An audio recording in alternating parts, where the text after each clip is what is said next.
Do you think UFOs, the paranormal, weird history, cryptozoology, and outsider art are pretty darn cool? Then you're in the right place. Welcome to High Strangeness with your host, Steve Berg.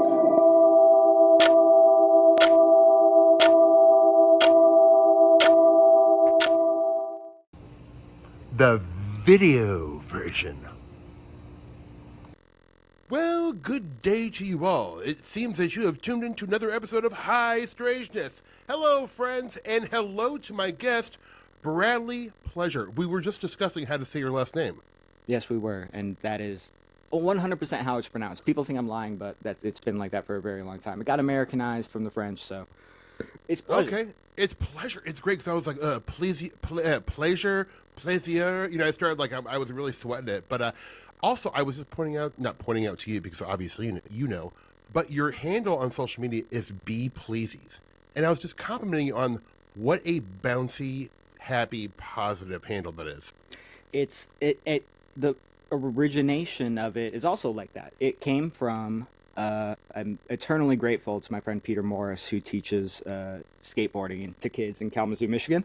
Cool. Shout out Peter. I was going to his house once, and there was a bunch of people in the backyard, and he's so good at skateboarding, it's ridiculous. Mm-hmm. And I was going to his house once in high school, and there's a bunch of people in the backyard, and he built a little skate park in his backyard. And I'm walking up, and he gets on top of the half pipe and holds his skateboard over his head and shakes it, and he just goes, "Be pleasies." Wow. That's where it comes from. Like he was channeling it from the ancients. I mean, the old ones were like We like making up words, and that was just that one really stuck with me. And I'm nobody else has the handle, so. Are you a skateboarder or a former skateboarder? I skateboarded for a little bit when I was younger, and then I got hurt enough.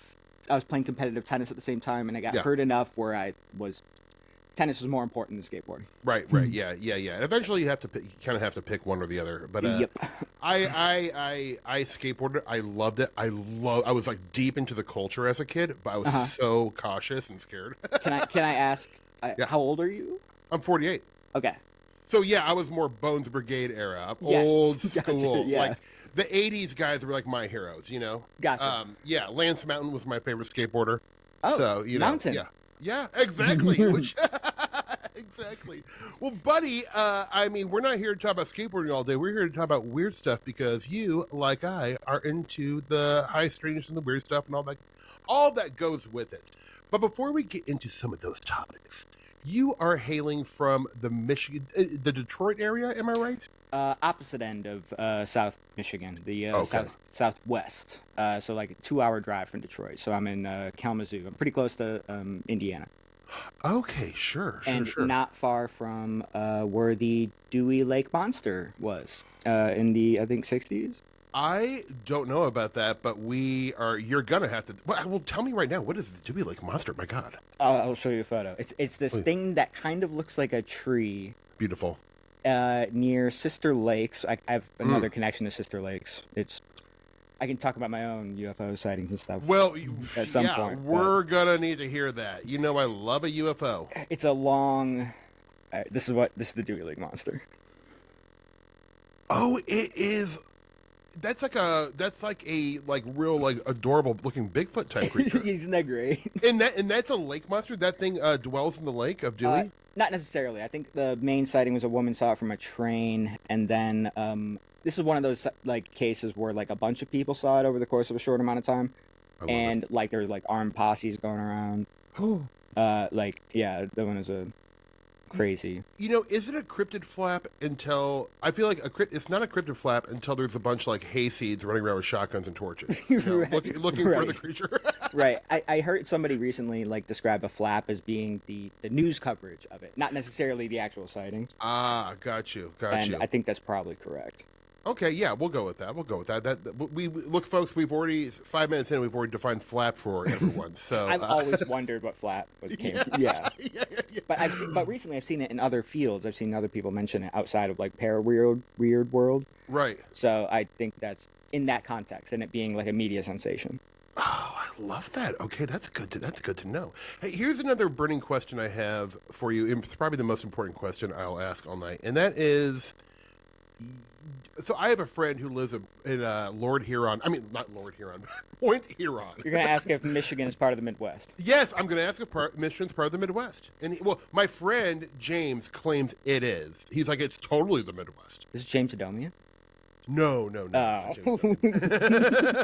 I do know him more through other people. I have mutual friends. He's fucking funny. He's a huge talent. I don't know. I grew up thinking it was because the USTA region that I played in was called the Midwest. Mm-hmm. So all the I can't remember which states it covers, but I played in the same region that David Foster Wallace did. Oh wow! Okay. Which is why his writing is so relatable. Right. But yeah, I by name, I think, I don't know. I know Tenny doesn't think so, but I kind of think it is. He's a Great Lakes guy. Yeah, he's definitely a Great Lakes guy. We talked about that. But I mean, it's but you kind of have a Midwest spirit there. Maybe it's more of a state of mind than it is an actual geographical location. That's probably true. I mean, there is a lot of I don't know how similar this is to other states. I know it's kind of happens in the East Coast in some places like Pennsylvania, but in Michigan, you will be in a liberal arts college town like Kalamazoo, and then you drive 15 minutes in any direction and it's Confederate flags. Yeah. I feel like that's a Midwest trait. Yeah, I mean, I'll be honest, in Nebraska, I think we're north enough where we just don't see a lot of Confederate flags. Yeah. I mean, we see plenty of other very disturbing signage, at least disturbing to me. Yeah. Once you leave, Omaha is it's a city, so it skews more left. But if you are 5 minutes outside of Douglas County, it is a different ball of wax, man. Yep. The vibe is different. That's a big thing. Yeah, the vibe. Yeah. Well, dude, you were maybe it was last month, and you and I were messaging back and forth, and you sent me some wonderful files, some wonderful juicy nuggets of goodness, and I believe these were files. And correct me if I'm wrong, that you obtained not from him actually, but they're Marcello Truzzi's files. That's correct. And this was such wonderful stuff, but I feel like he's kind of one of those fellas who is maybe forgotten at large by the para-weird world. Would you mind telling the listeners who Marcello Truzzi was? I like saying Truzzi. Is it Truzzi? I'm not. I have no idea. Let's say it. I like Truzzi too. Let's go with it. All right, Truzzi was born to a couple. I can't even remember what country he's from. He was born to a couple circus performers, famous circus performers. God, that's the best origin story. You can stop right there. Yep, he's good. He's great. And he ended up becoming a sociology professor and taught at Eastern Michigan University in Ypsilanti, right next to the giant brick water tower that looks like a penis. Oh, cool. And I've been going there. I only found out about him a year ago, and I don't know. I just thought he was really interesting. He wrote a lot about chess. His whole thing with like me and my friends, we have a big problem with the skeptics of para-weird world, and we believe we deserve better skeptics, and he did too. Yeah, which is you know what? I just want to put a thing. I love how you just phrased that. We need better skeptics. That is a great way to say that. I love that. Sorry, I didn't mean to interrupt. I think I stole it from Tanner Boyle, but look, I stole the maybe fiction thing from Tanner Boyle too. That's so good. I love it. We'll talk about that. Yeah, because I know you're a friend of Tanner, and so am I. I love his work so much. But please go on. I'm sorry. Is today Tuesday? I'm sorry? Is today Tuesday? Today is Tuesday, yes. Yeah, tomorrow, keep an eye on the Getting Spooked podcast Patreon tomorrow. Oh, okay. Me, Tanner, and Reed. Ooh, fun. But anyways, the Truzzi was sociology professor, taught at EMU. And I just was, I just recently started going to archives on my own, just for no reason in particular. I don't have a focused research thing going on right now per se, but actually I kind of do. But I saw the Marcello Truzzi collection online, and I was just, if you go through the whole list of it, it's just it's like 45 linear feet or something of papers. It's fucking gold. It's correspondence with all our favorite people. All the stars are there. Yeah, the stars are there. He has all the publications from everything, and it's just, I wanted to go poke around. Yeah. And I also realized I should start actually doing this for somebody, so I emailed the Center for UFO Studies and talked to Mark Roediger, and he gave me a list of stuff to scan for him, and that's what that was about. But I also the reason that I came across it in the first place was because I read about this guy in classic Emily Louise form. I was just poking around newspapers.com with keywords. Yeah. I do too. And it's a hobby of mine. Came across this, at the time, kid, David Fiedler. The newspapers always write it Fielder, but it's spelled wrong. It's like Fideler or something. And he was like a teenager who was working with the Center for UFO Studies with Hynek, like when he was like 17, 18, doing investigative stuff. And he started his own UFO or anomaly investigation organization, the Michigan Anomaly Research, when he was like 18, and published this fucking awesome publication, the Anomalous Research Bulletin, which Truzzi had a number of issues of, and I wanted to scan. Hell yeah. That's awesome. So when did he? What years was he like really active, like in collecting and corresponding with a lot of like the valets and other people? Mostly 70s through early 2000s. Oh, the good stuff. This is good stuff. He was really interested in he's a circus guy, magicians especially, and like conjuring and these sort of I guess. From what I've looked at, I haven't read all the stuff that I've scanned because there's just a lot, but it seems he was really interested in the sort of George Henson type trickster part, where the thin line between the actual like trickery and like the real stuff. Right. Well, I mean, to me, that is kind of that's the juice right there. While George Hanson's book is not the most accessible, like I had to reread so many paragraphs in that book. It honestly took me the time. I could have read 5 books in the time I read George Hanson's Trickster and the Paranormal. I recently started reading it, and like a couple hundred pages in. It's very dense. It is dense. I'm not an academic either. I'm not either, and it definitely is a straight up academic book. I think it's one of the most challenging books I've ever read. But I feel like at this point, like I got the points. Yes. And they're very important. Yeah, I totally agree. Yeah. He's an important guy, but it's almost like I feel like with a lot of like Carl Jung's work, how sometimes the best way to understand Carl Jung is when other writers write about Carl Jung, and I feel like somebody needs to write a book about the Trickster and the Paranormal by George Hanson. That's a great idea, actually. Yeah, it's a interpretive book. One of the things that I am scanning, I got to make one more trip because Tanner paid me to scan all the George Henson correspondence because it's like that thick. Whoa, amazing. So where are you going? So you're going to CUFOS, which is, folks, if you don't know what that is the Center for UFO Research Studies. That's been around for a long time, and that was started. Was that actually started by Hynek, right? It's called the J. Allen Hynek Center for UFO Studies. Right, and so that is located close to where you live? Chicago. It's located in Chicago. Okay, so you've been zipping to Chicago for that? No, so check this out. Okay. This is I do go to Chicago sometimes. I've been meaning to visit the where their sort of home base is, but and that's in Evanston, right? I believe so. Yeah. That sounds right. Hynek handed it over to I think he directly handed it over to Mark Roediger, who's a brilliant guy. But so here's the other thing that happened is the reason I first got into contact with CUFOS was I was talking to Jeff Knox once, like a little over a year ago. Jeff Knox from Twitter. And Jeff Knox is folks, if you don't know, he is I would call him a historian and purveyor of, one of the great purveyors of UFO stories. Yes. He does way too much work for no money. Yeah, right? Like, honestly, like, I thank him quite a bit, especially when he has, like, Midwest and, like, Nebraska, Iowa. He's like, dude, Jeff, I didn't know about this one. Thank you, man. You're going to hate this, but I sent him a Gnome shirt as a thank you. Oh, It was one of my no, last ones. No, but he deserves it more than I do. You're just gonna have to make me one. Sorry, I'm gonna force you. I'll do it. Yeah.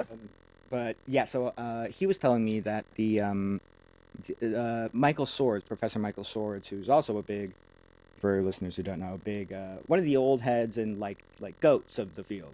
Yeah. In my opinion, he also has the coolest handwriting I've ever seen in my life.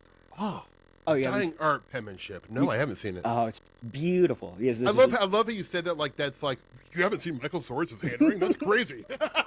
He uses all these different like colored markers, and he just writes in this big bold like script. It's beautiful. Oh wow.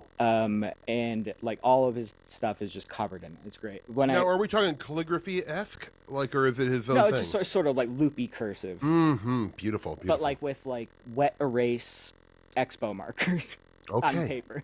Great. Okay. And so I was talking to Jeff, and he was saying that like he's part of this research group that Michael Swords is like. I think it's called the Swords Group or something. Mm-hmm. And it's for the people like the old head goats. It's like Thomas Bullard, it's Jan Aldrich, it's Mark Roediger, it's Tom Dooley, it's George Eberhardt. It's all those guys. Mm-hmm, mm-hmm. And they have their like semi-annual meeting in fucking Kalamazoo, Michigan. Oh. Okay. And Jeff said that like there's still a bunch of stuff that needs to be scanned from Ivan Sanderson's Society for the Investigation of the Unexplained archive and the George Hunt Williamson files. Whoa! And they're in a fucking basement, 1 minute walk from where I used to live. Shut up! That's incredible. So I emailed Michael Swords about this, saying that like Jeff told me that there's a bunch of stuff that needs to be scanned. I'm fucking in town. Yeah. I will be your slave labor. Yeah, you're a young buck who's eager and ready to go. So last September, I think I emailed him just conveniently right before one of their meetings, which they have like every 5 or 6 months, and I got to meet that. Great. And dude, I was so fucking scared. Yeah, I sat on the curb and smoked like 5 cigarettes before I went in. Right. What kind of cigs? I gotta know. Same as David Lynch, Blue American Spirits. The king of the cigs, man. The king of the cigs. R.I.P. Yeah. But yeah, it's literally just in a basement in this house that I've passed by 1,000 times. It's one of the better research libraries in the country, it seems like, and I just fucking had no idea. But yeah, he said come by the meeting and we'll talk about stuff. And I went, and I think Mark Roediger. I'm 100% sure Mark Roediger was the one who liked me the most. Michael Swords can be very cold, but like he was very kind and inviting and welcoming. Tom Dooley, I would love to talk to more. Him being an NSA guy. But anyways, so I was there, and man, there's so much to talk about. Yeah. No, we got time. So the other day, I got an email from Mark Roediger out of the blue, and I'm going to be going back in 2 weeks. To like do a bunch of slave labor, basically labeling audio tapes. Man, I'm so excited.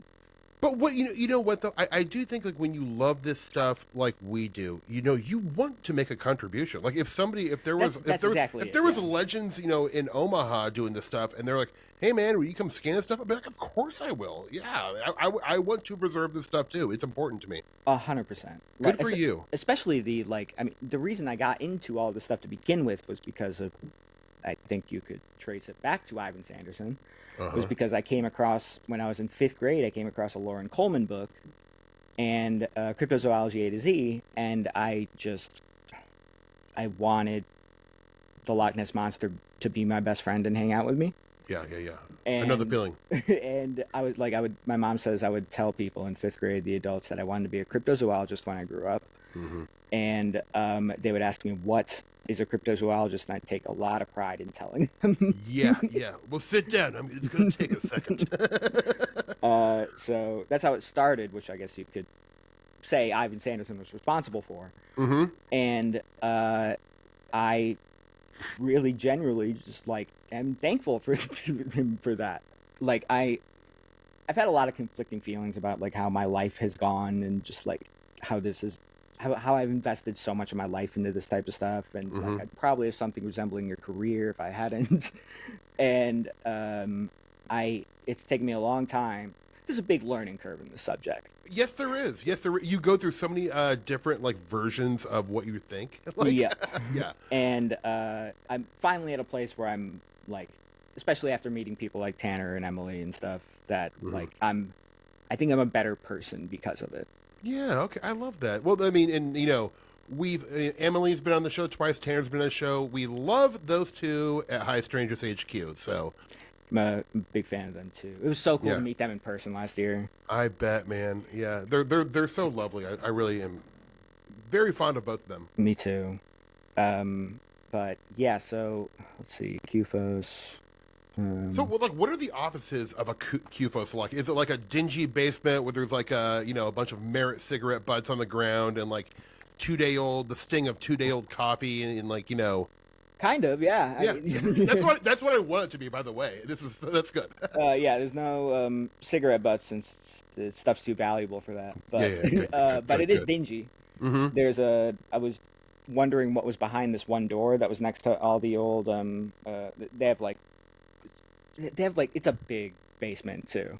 Good. And I was wondering what was behind this one door next to all the file cabinets, and it's just like an old basement well that's just like unfinished, so it's just behind a door, so it doesn't nothing gets dirty or whatever. Perfect. But yeah, it is a dingy basement. It's funny.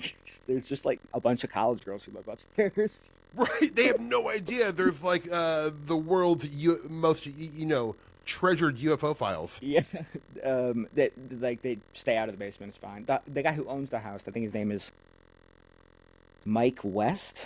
I don't remember exactly what his thing is. I know he's very wealthy and has some type of like Bigelow type interests or whatever. Just like a kind of a transhumanist type of scientist guy. Those transhumanists are with some interesting stuff there. He's hosting the library though, so yeah, that's good. Hey man, yeah, exactly. Yeah, I don't know anything about him, so I can't speak to him. But yeah, it's really funny that the location of it. God, that's I mean. So when you go there, are you just kind of left to your own devices? Like it's like, all right, here you go. Here's open up the basement, and just do what you will. I'm hoping to get to that point one day. I mean, like when I was there the one time I've been there last year, that's kind of what it was. Like they were having their own little meeting. I didn't want to intrude, so it's you completely understand. It's kid in a candy shop shit. Like you would not fucking believe how cool this shit is there. Right. Yeah, I have photos, but I'm not gonna be able to find them in short order. But yeah, so the Sanderson files were delivered to the garage of the house like 10 years ago, from what I understand, and just like on pallets and giant boxes, and they were a fucking wreck. There's a lot of stuff that was probably lost from like water damage and just like there's like no preservation. It's crazy that Ivan Sanderson's Society for the Investigation of the Unexplained Files was just like fucking left to rot. Yeah, it is sad. You'd almost think that, like, because he I mean, in a lot of ways, he's tied to Keel because they were homeboys, and like, they correspond a ton. And I think a lot of how Keel developed his thinking on this stuff was from Sanderson. Actually, I think it's probably right. Yeah. But yeah, that is tragic that his stuff wasn't looked after. Like, I mean, it's so important. I mean, he was like the first one to really like talk about USOs, underwater UFOs, and really quick. I'm so sorry. Don't mean to cut you off, but while we're talking about Sanderson, I have to ask you this burning question I have. And that is, years and years and years ago, I really wish I remembered where I heard this. But there was this like folklore and rumor going around that right before Sanderson died, he had what he had thought was a like crystal clear, perfect picture of a Thunderbird. Oh, Did you ever hear this rumor? I have heard this. Isn't there like 10 different versions of the story? There probably is. All I'm saying is if you see any Thunderbird stuff when you're going through his files, or you might want to ask some of the old timers around there, just in case, because that I love the whole like almost like subgenre of this stuff of like, oh, a missing photo or a missing piece of like evidence that could like change everything. Yeah, the Thunderbird's so cool too. Like, it's great. You had no idea how much time I spent thinking about how big the biggest, like, I think about, like, I wonder about how big the biggest moose is a lot. Yeah. Yeah, you're not alone. You're not alone. Because there's one out there that's, like, bigger than a semi-truck, like, somewhere in British Columbia. Yeah. And Well, have you seen some of those like feral hogs in Arkansas?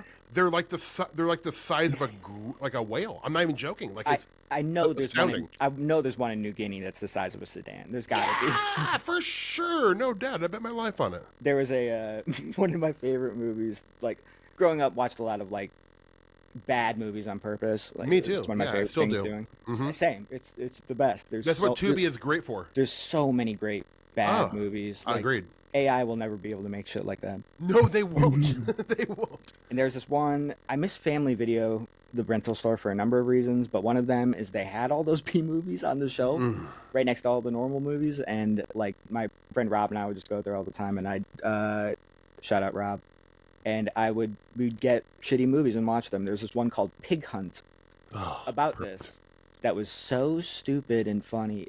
It stuck with me more than like any other, like most movies I've seen in recent memory. Yeah. And it was about this giant, like 40-foot feral hog that was like a god in this sort of backwater Christian place where like everybody's psycho, like Deliverance or whatever. Perfect. It's awesome. Well, really quick, just to jump in on that, I want to say something. There is a difference between in the last like 20 years, there have been attempts to make bad movies on purpose. And like we're like, oh, we're gonna make this schlocky as a throwback to like the 80s and 70s exploitation movies. They don't work for me. I'll be honest. I agree. Like I because what they were doing in the 70s and 80s, they were actually trying, given their like low budget and like narrow parameters, Limited resources. Were trying to make a great movie. Yep.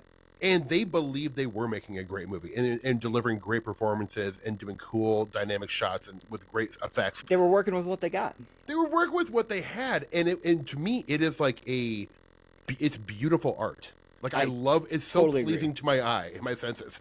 I totally agree. It's I think like I'm a huge bad art appreciator. Me too. And I'm an outsider art head. I don't understand the like. I hate even saying bad art because like me too.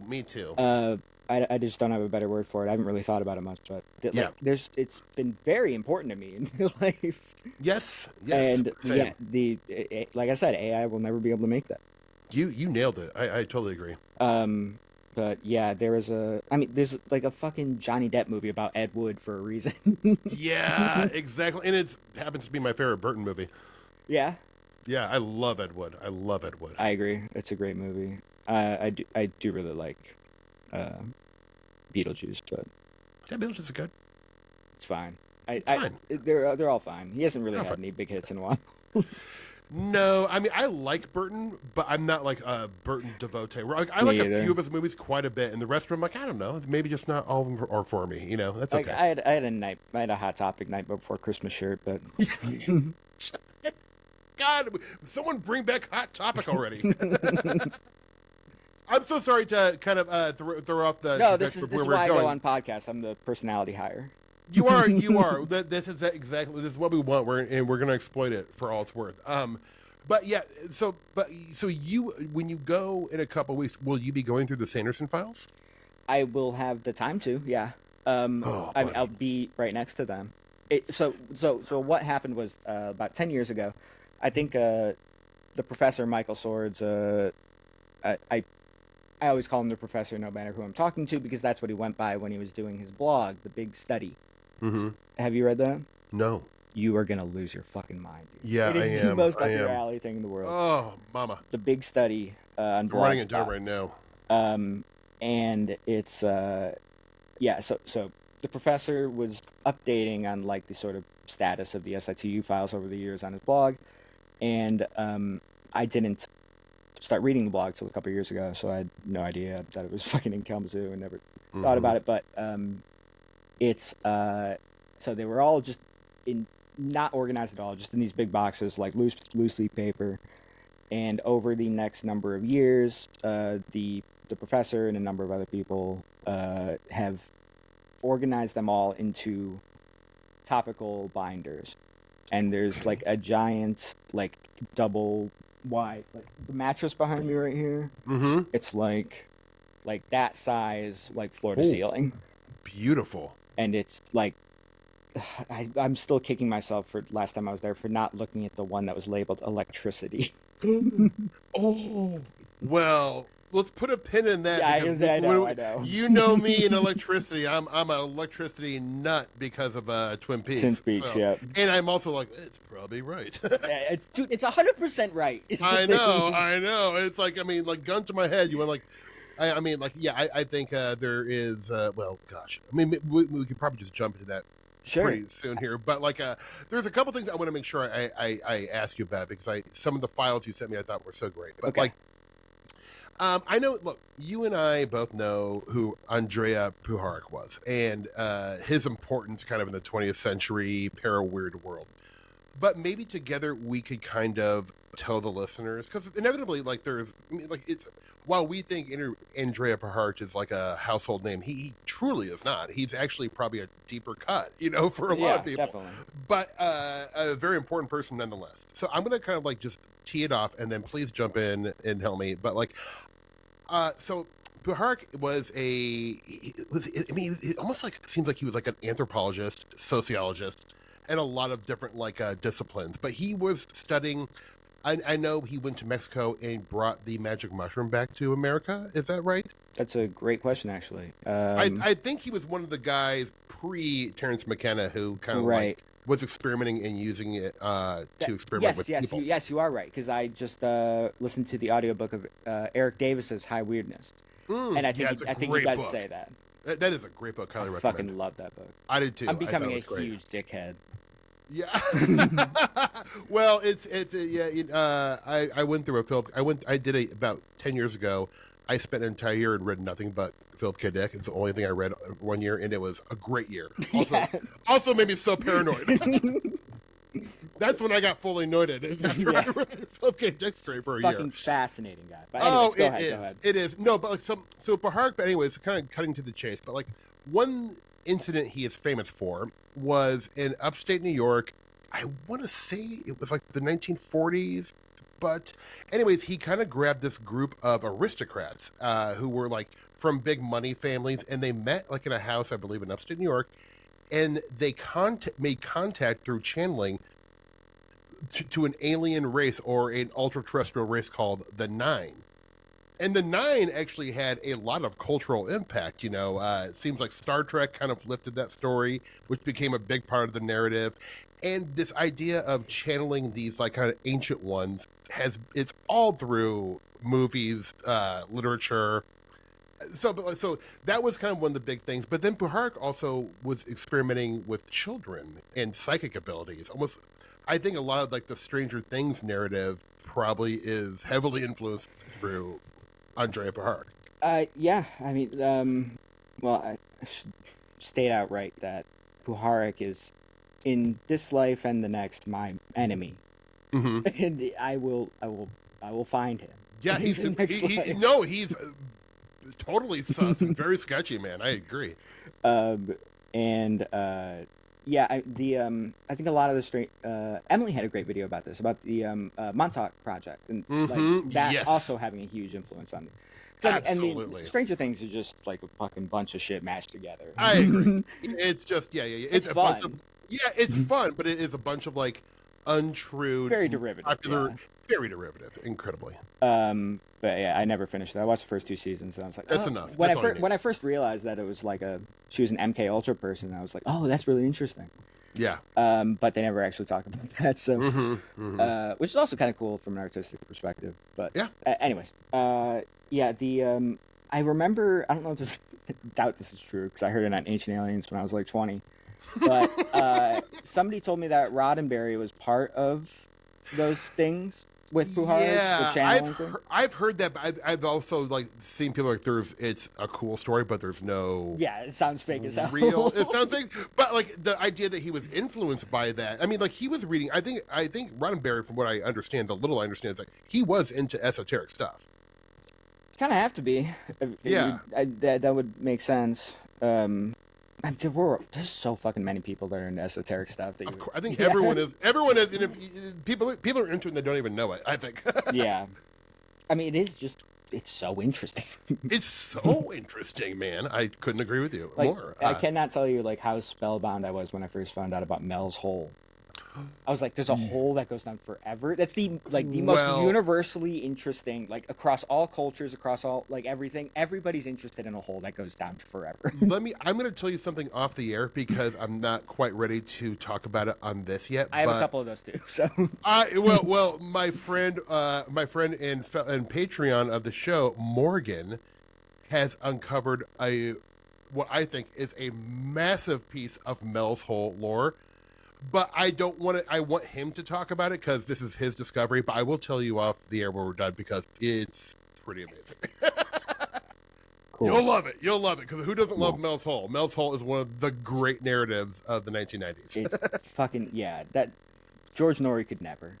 No, he doesn't have the panache. Oh God, don't get me started. But, I love art. Art is one of the great entertainers of the 20th century, without a doubt, no doubt. I mean, yeah, but yeah. So back to Puharich. But also, I should clarify, I'm not a Puharich expert. I know a number of things, but neither am I. Well, it's hard to be because like a lot of the books that he wrote and that were about him are incredibly expensive and hard to find. Yeah, and my friend Reed is the Puharich expert. If you ever want to do a Puharich episode.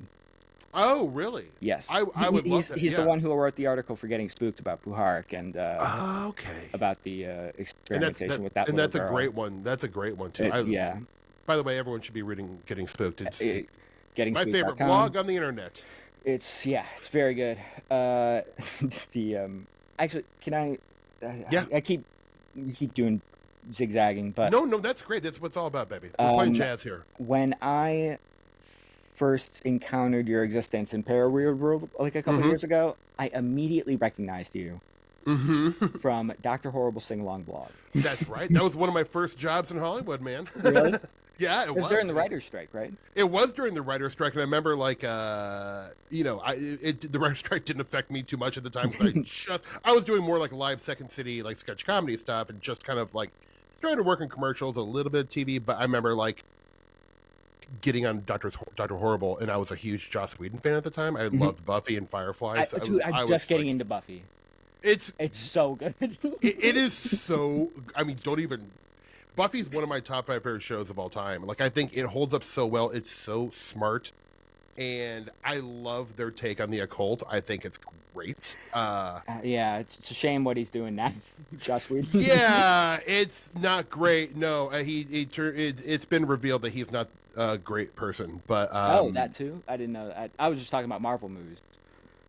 Yeah, well, you can look at. I'll let you Google that after this. Okay. He's been pretty officially canceled by now, but he's done. He's done. I don't think we'll be seeing any more from him. No more fucking awful, snarky Joss Whedon dialogue. Yeah. Look, it was great in the time, but I mean, the thing about Joss Whedon is like he was the creator for sure, and credit where credit is due. But like he had the best staff of writers of all time. Like, they were bringing in, I know a lot of the backstory between Buffy, and he was hiring these people who were deeply fascinated by esoterica. Okay. That wasn't so much him. I think he was more of the 90210 kind of 100%, like team. Yeah.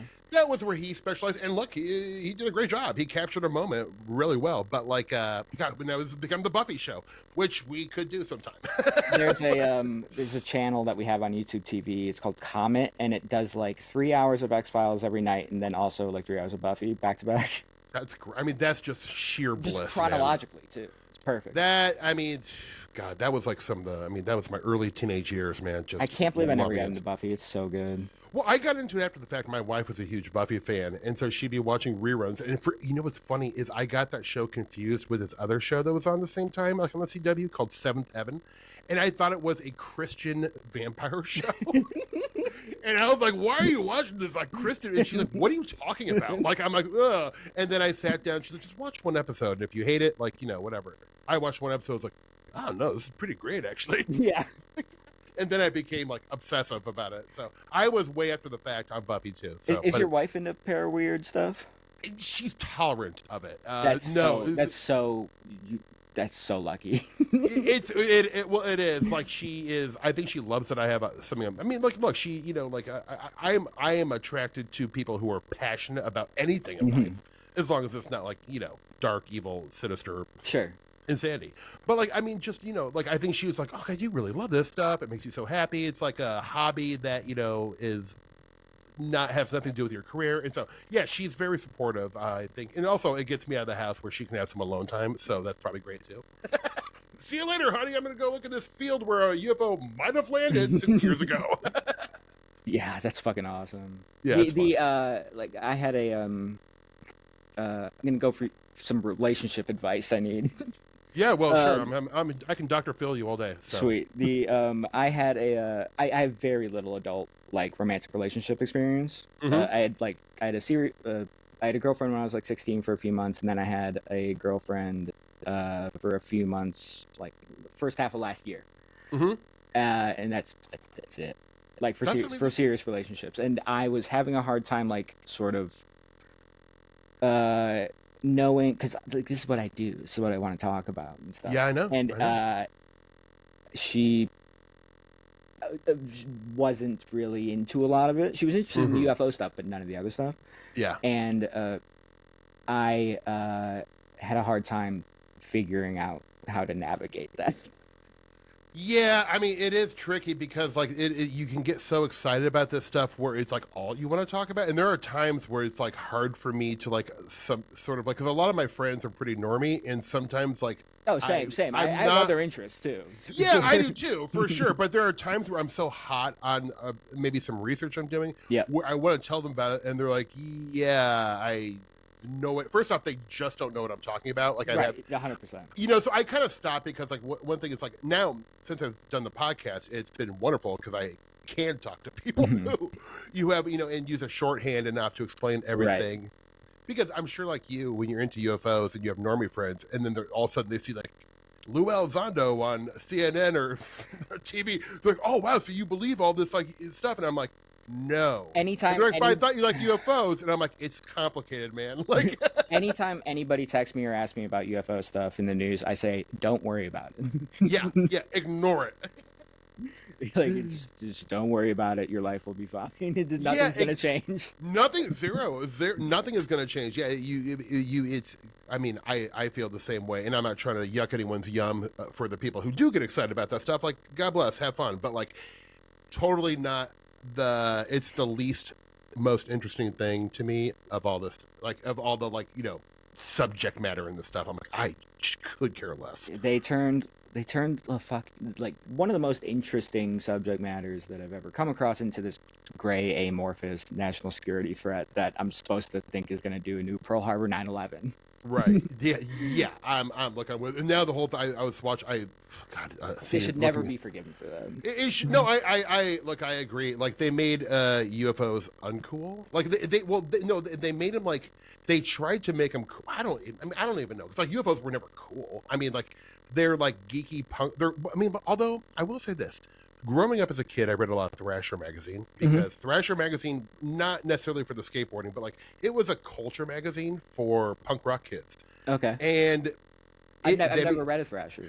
Yeah, back in the day, that was like, I'm from the, Omaha, Nebraska, and like, didn't have like access to probably like a lot of like the zines that were going around like Chicago, New York, and LA. But like Thrasher was where I was ordering, like I would put stuff my lawn mowing money into an envelope, and then I get like, a Minor Threat like punk record. Hell yeah. Like, but they would talk about like some conspiracy stuff. They would talk about UFOs every once in a while. I mean, not like a lot, but like it was a punk rock because it was very subculture, Right. Yeah. Which I still think that's where it belongs. Like, totally. Totally. Like, I think we should worry about like universal health care before we start worrying about absolutely the machinations of UFOs and politics. It's absolutely. Yeah. But that's just me, folks. I mean, that's the whole George Hansen thing. It's not supposed to be like a big thing. It's a liminal thing. The trickster lives in the liminal space. It is. Takes one of the smartest one of the like times I've felt smarter than like I've ever felt before was when I put together these sort of the sort of home renovations or just like changes in people's lives thing. That's where paranormal stuff sort of swoops in. that being a thing, I put that together on my own before I read something about it, and I felt so fucking smart. Yeah. Well, it's Same with Umo and yeah. Borges. Uh-huh. The Borges story, Tlan Ukbar Orbis Tertius, where it's basically the Umo story. Right. And I looked it up when I was reading it. I was like, this is fucking Umo. Yeah. And I looked it up, and Valet had said that too, and I felt so smart. Oh, that's great. That's great. Well, I kind of want to, now I'm circling back, going back, rewinding history a little bit here, but like, you had mentioned earlier that like if in that cryptozoology and like being Loch Ness Monster's buddy was a real like desire for you as a kid. Was cryptozoology and like Bigfoot and Loch Ness Monster kind of your gateway drug into the para-weird? Yes. Yeah, 100%. I don't remember how I even came across cryptozoology A to Z, but every time I went to Barnes & Noble or a bookstore with my parents, that's the section I would go to. Mm-hmm. And right there is all the UFO books. So that was next. And then I watched some of the shows. I loved Destination Truth with Josh Gates. Sure. I don't care what anybody says. I like Josh Gates. He's born to be on TV. Yeah, he's good at TV. Great teeth. Great teeth. He has great TV teeth. Yeah. So jealous. But then I saw in between 8th and 9th grade during the summer, I saw a sort of basketball-sized just ball of light like serpentining above the trees in my backyard. Oh my God! And was it orange like a basketball? It was white. Bright white. Was it orange like a basketball? That's how I pictured it. I wish. It's funny because the sort of ex Libra stamp I put in all my books is basketball. Oh, cool. Yeah, I mean, great sport. And it's great sport. And it was just like really slowly. It was like so slowly. It was like out for like an evening stroll kind of type of speed. Wow. And it disappeared behind some pine trees in my neighbor's yard. And then I just sort of sat there for fucking who knows how long. And then it came back the exact same way. And I just watched it till I couldn't see it anymore. And high school was starting soon, so I went to the library the first day of school and stole Open Skies, Closed Minds by Nick Pope from the library. As Mark Pilkington said, bad choice. I wasn't going to say anything, but I mean, you couldn't do worse. Yeah, friend of the show, Nick Pope. I let you say it. I didn't say it, but I'm nodding my head. No, So there's that. Then I started to read more, just take it a little bit more seriously and read in my spare time about UFOs. There's, I will admit, there's one time where I tried to impress a girl by saying I saw a UFO. You are, I mean, that is the greatest pickup line ever. So, hey, are you ufologically experienced? She was like my longtime crush. We sat next to each other in biology and played percussion together. But I just kept all that stuff to myself, honestly. Like I did too, but I told her. I was her. going to UFO conferences when I was like in 7th grade, and I was just like, keep my mouth zipped. I was lucky. There was a lot of UFO stuff going on in Omaha and Lincoln, Nebraska. What? Yeah, when I was a kid, I would go to these lectures, man. That's so cool. Yeah, my parents. My mom was a school teacher, so she's just like, man, you got to read. And I'm like, I wouldn't read anything but, UFO and like books about ghosts and Bigfoot and stuff like that. So she's like, I don't care. Redwall? Like, what? Did you read Redwall? No. Oh, the books about like the mice and shit that like fight. No. It's like I think the premier YA like sort of young novels about fantasy novels about animals that fight and shit. Oh, that's fun. You would love it. But anyway, yeah. I was just wondering. No. Look, I was a big Animal Farm kid and still am. That was probably his best. Probably his best. I agree. 1984 is like a good book, but it's fine. Animal Farm is great. He was wrong about the future too. So. Yeah. How dare him? Aldous Huxley, I think, did it better, but yeah, he's a little more. I read Doors of Perception a long time ago, and I'm not even sure if I grasped it because I was reading it to be cool, like when I was like 21 or something like that. But it's a great book though, anyways. But I want to. Sorry, I keep doing this. No, not it. Look. This is what it's all about. It's this goes where it wants to go. But that's interesting. So it's kind of one of those things where cryptozoology was the thing that excited you, and inevitably, I mean, not a lot, everyone, but like you're gonna get into the other stuff. You're like, well, what are UFOs about? What are ghosts about? What's spontaneous human combustion? I must know. So that's actually one thing I've been I've been like every night when I go to bed, I've been reading some Charles Fort. yeah, And yeah, I've never read. I found out about spontaneous human combustion from South Park. So like I didn't really know until a lot later that it was actually a thing that supposedly happened. So it's one of those things that I just never really read about that I really do want to actually read about now. I was literally, I'm not even joking, sounds ridiculous, but I was stressed out about it as a kid because I read this story about like this woman who was on a cruise back in like the 1930s, and she was like at the buffet line, and all of a sudden she burst into flames and disappeared. And I was like, well, now I got to worry about that too. The Russians are coming and spontaneous human combustion. It's so funny. This is all I need. But like, who fucking knows? It might happen. It might. I'll tell you what. If I could choose the way I go, it would be like I'd be like, you know, like hanging out with some great people or like at a UFO conference, and I would just spontaneously combust. You do the Kurt Vonnegut thing. You're like, well, if this isn't nice, then what is? And then you just disappear. Yeah, that's exactly right. That's exactly right. One of the files you sent me was a very fascinating and I would say kind of awful person, but you know, sometimes awful people are fascinating, and that's Michael Aquino. And so, folks, again, like might be a deeper cut, but Michael Aquino was what branch of the military was in? Was it Navy, Army? Army. So he was fairly like decorated Army dude, officer, but he was an early member of the Church of Satan, Anton LaVey's version of the Church of Satan. And he later went on to start his own group because he didn't think the Church of Satan was serious enough. The Temple of Set. Thank you. He started the Temple of Set. But it's always one of these weird things, Brad, because like I'm like, to have like a highly decorated guy in the Army who's also the leader of a satanic ritual magician group.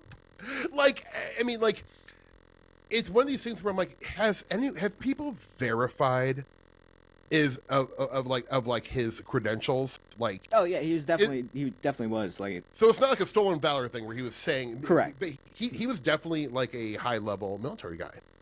I don't know how high, but like he was an officer. Like he wasn't like a captain or he was. I think he was above captain. So like he had some significant responsibilities. Yeah.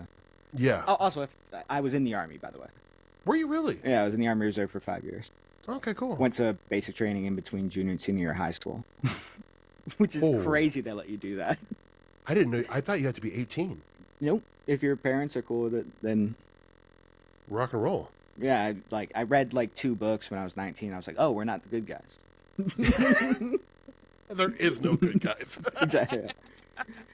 But yeah, Aquino, the write-ups to me you were saying were pretty fascinating because like he is a fascinating human being, and you know he is important to the 20th century. Kind of, I mean, I guess he only died like 4 or 5 years ago, but like, what do you have any like feelings on like his significance in all this stuff? Yeah. I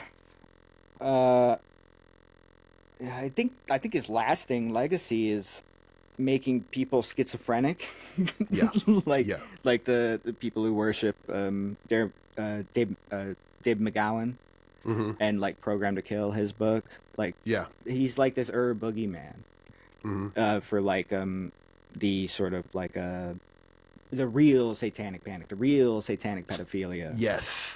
And I don't know how much evidence there is of that. Right. But I saw that he was corresponding with Aquino, so I just had to scan it. He has great letterhead. It's got like a purple pentagram. Right. But the funniest thing about it all is he's just such a fucking bitch. Like my favorite thing about scanning all this stuff, all this correspondence, has been just seeing how catty and bitchy everybody is with each other. Yeah, I know your research is bunk. I mean, like, well, and the thing about Aquino that I always thought was kind of funny is that he was like a serious, deep, I mean, like wild ass, like the OG fanboy of Star Wars. Really? Did you know this? No. And he he wrote the fan fiction. Yeah. He wrote I think he was writing Star Wars fan fiction like like a long time ago. Mm-hmm. And I think he would even send scripts to like LucasArts. That's and they're like, so yeah, funny. we're good. That's so funny. It is funny, but like he was just really basically a Star Wars nerd. I got something to tell you off the record after this about the fan fiction. Ooh, okay, I love it. It's not that big of a deal, but it just involves somebody. So I love it. I love it. But yeah, I mean, like it's I don't really have many opinions on him. I think that David McGowan like kind of he saw something that some other people didn't.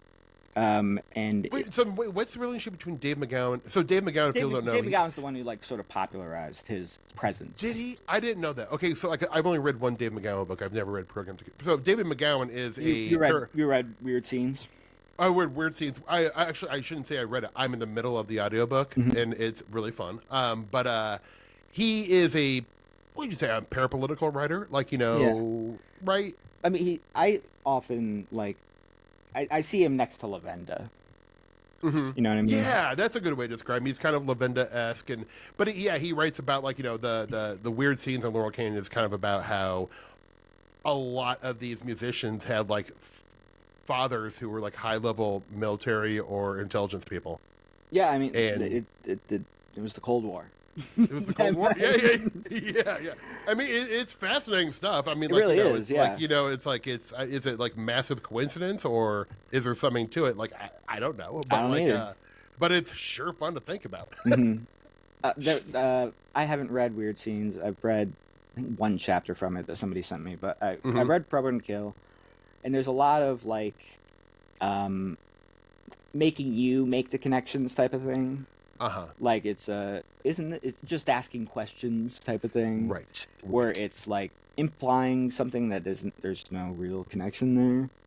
Like all the stuff with Zappa or whatever. But yeah, I will say he does a good kind of like self-reflexive job of every once in a while saying like, I'm not saying it was like pure coincidence that all these people's children were like, musical geniuses. Like, because that is like, like at a certain point it's like, all right, we're going to have these kids of these like military intelligence people all become rock stars. I'm like, I don't know how that works. I mean, like, but like, and he points that out too, so I think that's like an honest thing for an author to do. Maybe it's like the thing from, Dog of the South, the Charles Portis thing. It's like we're weaker than our fathers. We don't even look like them.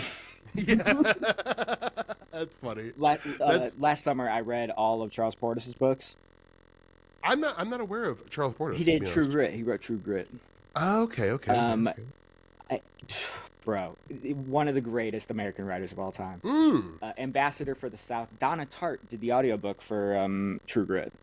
Okay. And yeah, it's so fucking funny and like smart. I think his books, as an ambassador for the South and as a literary ambassador, he's gonna hold up better than Cormac McCarthy. I've never been more sure about anything in my life. Okay. You're putting your reputation on the line here. Yeah, that's fine. I'm holding it too, so I'm writing it down right now. We'll check it in 20 years. It's Masters of Atlantis should be on every UFO 101 reading list. It's a satire of like how these weird, just sort of fringe religions pop up and proliferate. Right. It's so fucking funny. I've been hounding Mark O'Connell, author, and he wrote Star Trek, right? He wrote Star Trek episodes. I think he wrote a couple episodes of Next Generation or something like that, and then he wrote in the UFO world. He's famous for writing the book about Hynek. Yes, I've been hounding him to write a screenplay about the Roswell slides in the sort of like vibe of Masters of Atlantis, like a comedy of the absurd. That would be great. That'd be a great movie. This is a good time to. He said if I ever get in touch with any producers to let him know, so I'm gonna just put that out there right now. There you go. If there's any producers, if Robert Evans is listening from the grave, let's get a Go picture going, folks. I first when I started becoming aware of you, it was during a live stream of Emily Louise's. Speaking of Weird Reason, Emily Louise, and you were on there. I mean, you weren't like defending it like a lawyer in court, but you were talking about the Patterson Gimlin film. Mm-hmm. which I mean, like, look, we love the Patty Gimlin film here at High Strangeness, but you're you're definitely in the camp of that thing's legit. Yeah. Yeah. Yeah. It just is. It just is. I love it. What more can you say? I mean, like, I always go back to the thing where, obviously, I think anything can be faked. But if you take the year that was shot and then compare it to the highest budget films of the time in Hollywood or anywhere else in the world, we're talking about, so Planet of the Apes, what came out, I think, a year or two after. That actually won the Oscar for Best Costume Design. Yep. Then Rick Baker, right? I think it was Rick Baker. I think you're right. And then 2001, which was a massively huge budget Stanley Kubrick film. And that was the best he could do. So if you take the costume, and those are wardrobe, really good. they're really good, but you could definitely tell it's humans. That's the thing. Like, it's a sort of. I've talked about this with a number of people before, and I still think that the best evidence of it being real is every single time you see a movie or like any ape suit or like somebody in a costume. It's so obvious you're looking at somebody in a costume. Yeah, it's not. With the Patterson Gimlin film, there's nothing that indicates it's a person in a costume, and that's very profound, sort of common sense type of instinct that people should have, but for some reason don't. They pretend they do not see it. I agree, and here's a speculative question because it's fun to speculate. Do you think it's even possible to evict it? To capture footage like that again?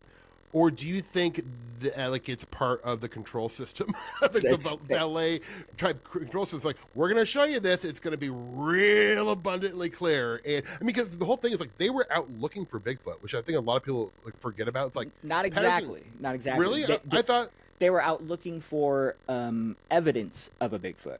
Right. They were out looking for like, hey, but they were on a Bigfoot expedition. They were on a scouting mission to fund a Bigfoot, to find evidence in order to convince people to fund a Bigfoot expedition. I got you. So they weren't actually planning to find Bigfoot.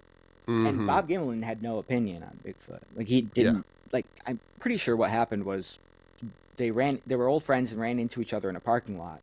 And Roger was doing this thing and Bob's spent his whole life on horses and needed somebody to go with him, and he said and they were out there for like 2-3 weeks before they took that footage. There's just a million different reasons why, like, either Roger is this like secret genius and like a multi-talented genius, not just on a Kubrick level, on a Kubrick level, who never once showed anybody that he was, and also like just made like fucking wooden carts for kids at fairs and was a rodeo clown. Right. But invented the found footage genre. And it's not like he got super rich off it either. It's like, didn't he kind of die like a poor, a couple years later? Yeah, like he didn't get out. Even though it's like kind of like the Zapruder film for the Paraweird. Even though the Zapruder film is para-weird in itself, but like it's like it's tantamount to like the JFK like footage of like it really is like. I mean, and that is a household name, like that. It's like everyone knows that footage, and they even probably by this point know the name, the Patterson Gimlin. Yeah, I mean, going back to the control system thing, it is really interesting because Roger was obsessed with Bigfoot. Like he had I get the sense, I don't know if this is true, but I get the sense from what I've read about him and the whole thing is that he may have had an encounter himself previously, but didn't come away with evidence or something. It was sort of like a not as clear-cut type of situation. It was a very distant or short or something like that. That's the sense I get. And he just got obsessed with Bigfoot and really, really, really wanted to prove that it was real. And he did like a little book about it. One of my favorite little, like, sort of little pieces of ephemera or whatever is in his book. There's it almost looks like a cartoon treasure map of like the sort of West Coast. Right. And it with like big X's where the like cartoon X's where the Bigfoots were like hand drawn. That's awesome. It's so good. I want to get it like framed, but yeah, he like was obsessed with Bigfoot, and I think just so happened to be fucking accidentally come across one, and every debunking of this is completely inadequate. Mm-hmm. There is no actual evidence that it was a hoax. They just point to Roger making money. Yeah. They point to Roger, but he made very little money. It was it not wasn't very like little. I mean, like right. he like it was licensed to like TV studios and stuff. So he was making he was making some money, but like probably more than he'd ever made in his life. Right. Because Okay. that's the other thing, is that a lot of people attack the fact that he didn't. That's like Brian Dunning's big points, is that he was he never liked, I can't remember the phrase, but he said in his debunking conclusion that he never sold an hour. Basically, he never did the wage slave thing, and that is a reason to not trust him, which is ridiculous. Yeah, that's not, doesn't really hold water, I don't think. From what I understand, that Roger was he just a dreamer. He just had these big ideas and like was always doing different stuff, and a lot of the times didn't pay people back for stuff. And like, right. I think that's part of why Bob Hieronymus came forward 30 years later and said it was him in the costume. A lot of things changed, and probably his memory changed. And he probably actually thinks it was him. And the costume he presents also isn't clearly not the one in the footage. Right. Yeah, that's problematic too. Yeah, it's like that's the other thing, is that like two things can be true. Like Roger can put this man in a costume, and make him walk and film it, and also him not be the one in the Patterson Gimlin film, because he didn't go with them to Bluff Creek. Yeah, it's 500 miles away. He wasn't there. He didn't go. But it was shot in Bluff Creek, so right. Yeah, I mean, like, I'm with you. Like, I will die. I will die for Patty. I will. Right. Well, look, so will I. And I'm always a fan of pointing out where, like, I just got back. Was it last weekend or the weekend or whatever? It was like 2 weeks ago, I think. I was at the Nebraska Bigfoot Conference, and it was really fun, very wonderful.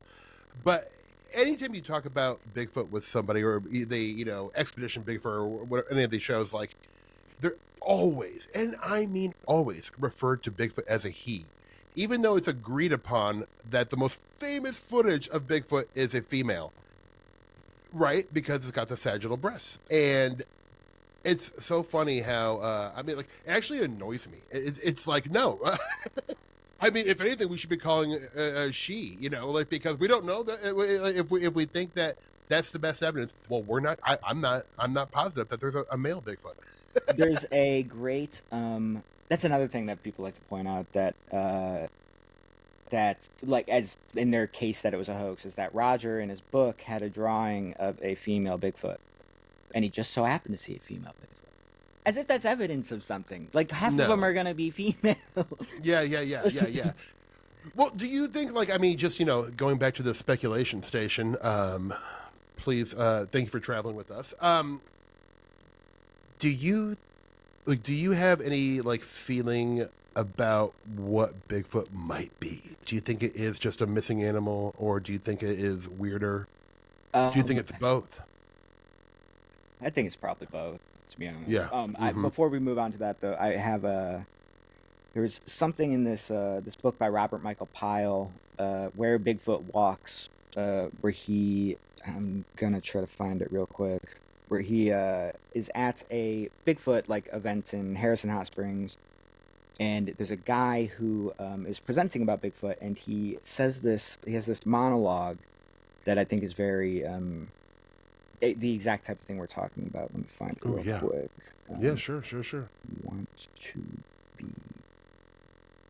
Tell you what I did, folks. This weekend I made some hot sauce. I had some habaneros in the freezer, in a big freezer bag. I took about 20 of those babies, boiled them with garlic, onion, and apple cider vinegar, throw it in a blender, and you have the best hot sauce you ever made. Really? No joke. Oh yeah. I'm gonna have to listen back to that later. I've been dreading you asking me about cooking, because I'm not a cook. I don't. That's okay. I've been wanting to learn more, but like, I don't have much to talk about. No, that's fine. But I have one food question I will save to the end, though.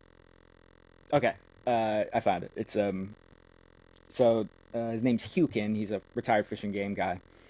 And this is what Pyle writes. His talk took on an incantatory tone, and the account became a beguiling litany of beasthood.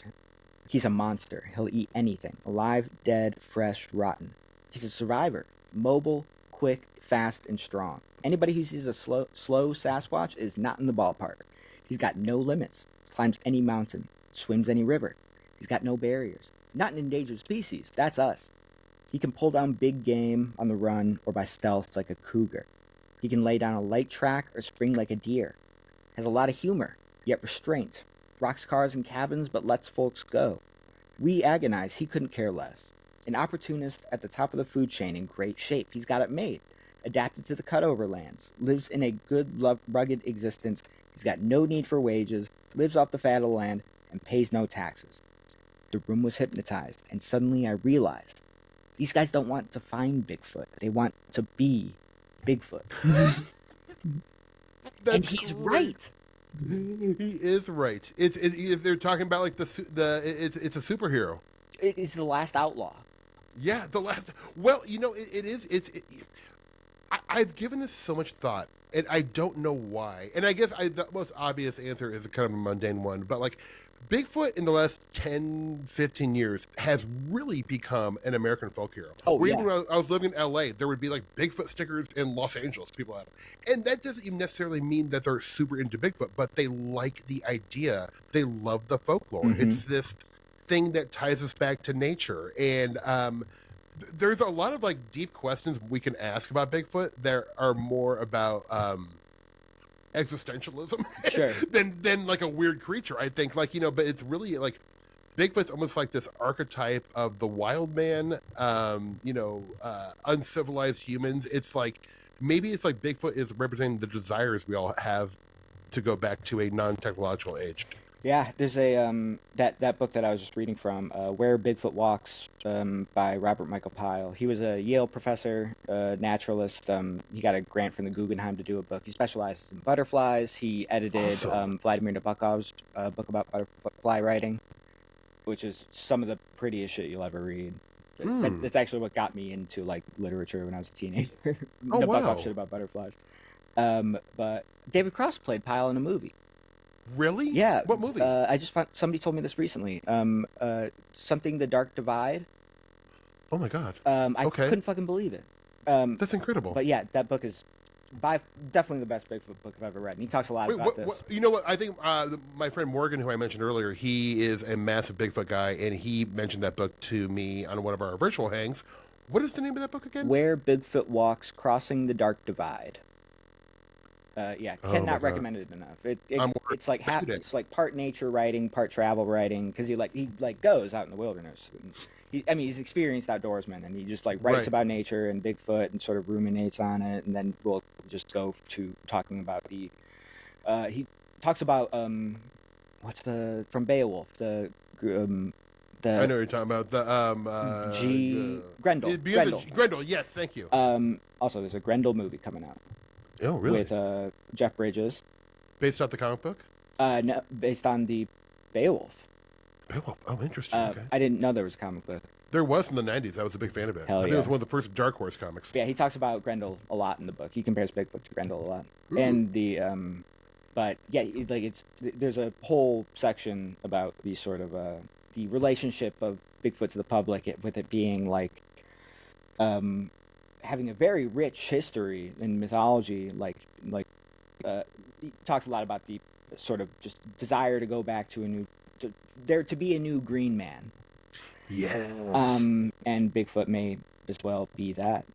Wow, that's I like that, a new green man, because I mean there's a lot of talk about the greening of not America, but a greening of the world again. You know, Dr. Jack Hunter, who I think has done some great work, talks about that quite a bit. He's got a book called Greening Something. I can't remember. I read it. God, you said Jack Hunter? Dr. Jack Hunter, yeah. He's like kind of a British folklorist. Okay. I believe he's an academic. Great thinker on this stuff. Did Pyle, I mean, like, not to spoiler alert, but did he think there was something, after doing all this research and looking for Bigfoot or whatever, did he kind of think there was something to it? He takes it's funny, because, like, the book came out, I can't remember when it came out, actually. I think it came out, like, 20-something years ago. Mm-hmm. And it got republished a couple years ago, and in the new afterword, there's a he talks about him and Jane Goodall had the same editor, and he tried to get Jane Goodall to blurb the original edition, but they couldn't find her in Mumbai or something.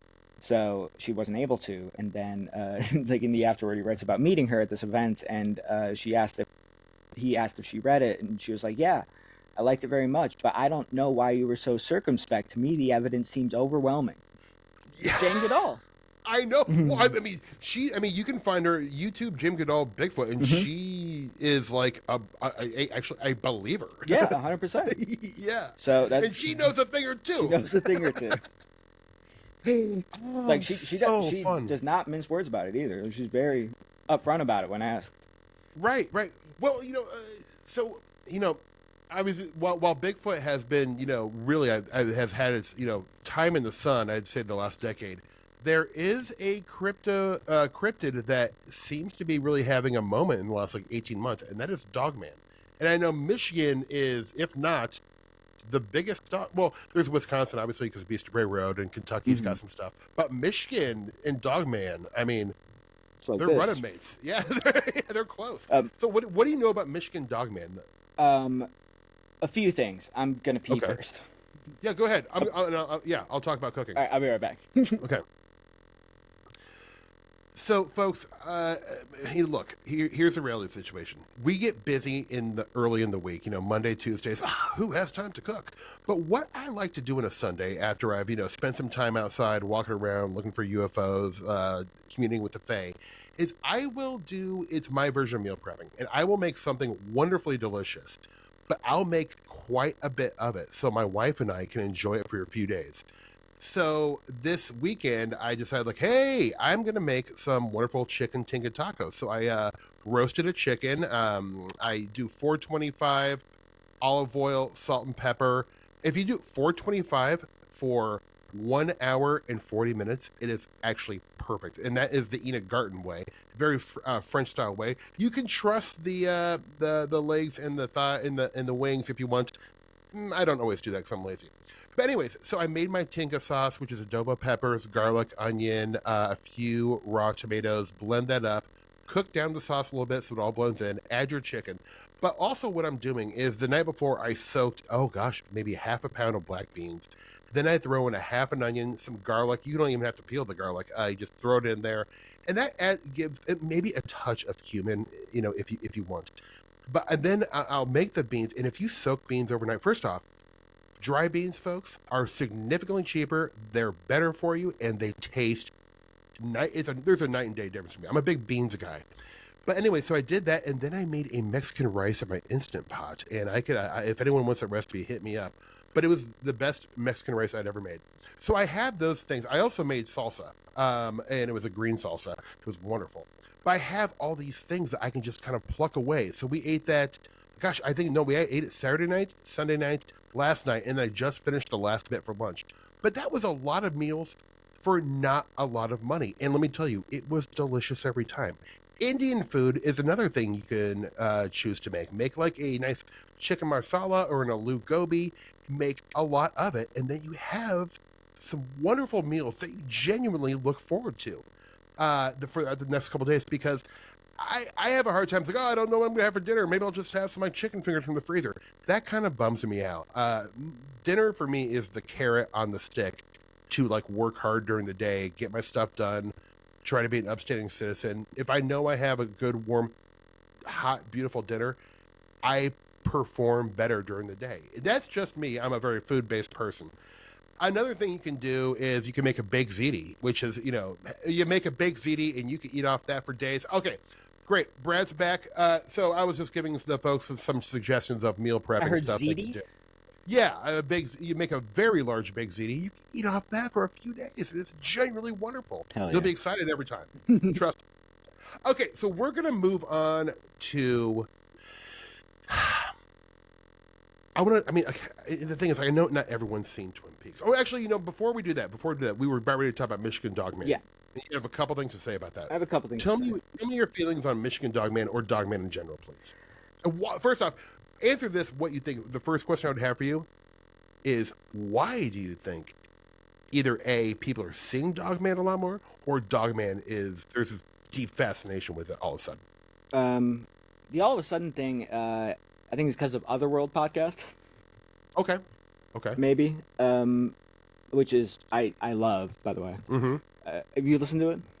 No, but I just put it on my my podcast catcher because it's been recommended to me a lot. It's I'm about to get to it. It's like it's exactly the type of like it's great because it's just people telling their stories. Right? Oh yeah. No matter how weird, there's no real like criticism or trying to make sense of it. Yeah. It's just them, how it affected their life, like what they saw. It's like the Sasquatch Chronicles for everything. I don't know Sasquatch Chronicles. Okay, well, yeah. That's just Bigfoot stories. Hell yeah. It's fun. Actually, I think there is some. So when I was 16, I may have seen one.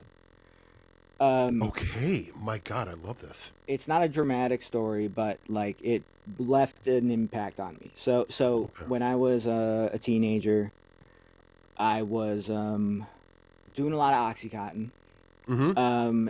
And all of a sudden my OxyContin plug disappeared, wasn't around anymore, and I needed to take my mind off it. Mm-hmm. And one of my coping mechanisms was I would take my brother's Oldsmobile Bravada out at night and just sort of drive around and listen to music. And I would try to go to different places near where I was, that place I'd never been before, and just look around at stuff.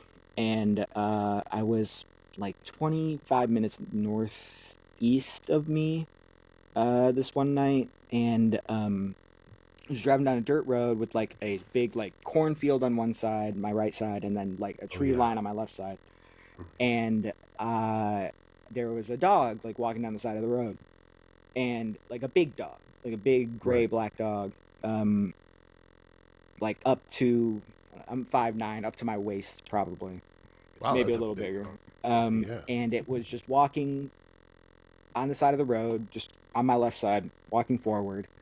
Wasn't looking back at all, wasn't reacting at all, and I slowed down because I was getting kind of close to it, and it just kept on walking, and I like ended up stopping my car, and it just kept on walking, and then like probably 40 feet in front of me, something like that, it started to cross the road, and then toward the field, and then in the middle of the road it stopped and turned to look at me.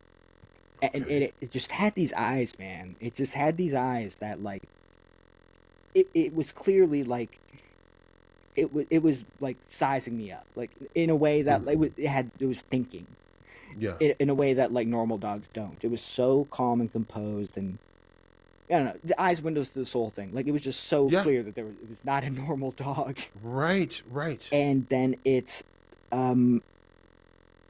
I don't know how long we were looking at each other, but we were looking at each other for a little while. And then it just sort of turned its head and then bounded into the field. And it was so weird. It like, I the kicker is, I shit you not, I ended up looking this up. I don't know exactly the date anymore, but I looked it up at the time. It was a full moon that night. Oh yeah, there you go. I love it. I don't know if that was coincidence or not, but like, I don't know. That always really stuck with me. It didn't get up out of its hind legs or anything, but like, it was not a normal dog. I'm convinced of that. Yeah. But yeah, people's like Dogman, don't know enough about it. It's one of those things that just has never really like caught my. There's too many things to get it. Well, there's so many. Yeah, no, I'm with you. Like I too. Like, look, I've watched like the Land Between the Lakes documentary that Small Town Monsters did. I've seen some like mini docs and that's a good Monster Quest episode, the Dogman one. Oh really? Linda Godfrey like has a writing credit on it, and it has one of my favorite lines in television ever, which is right before it cuts to commercial. It's like this sort of blurry images of trees, like a car going by, but it's just that. And it says, the narrator says, wolf-like creatures now live in the realm of psychology and Wisconsin. Amazing. It's like a Burroughs Amazing. line. That's great. That is. It's so layered and hilarious. I love that. It is great. That is a great question.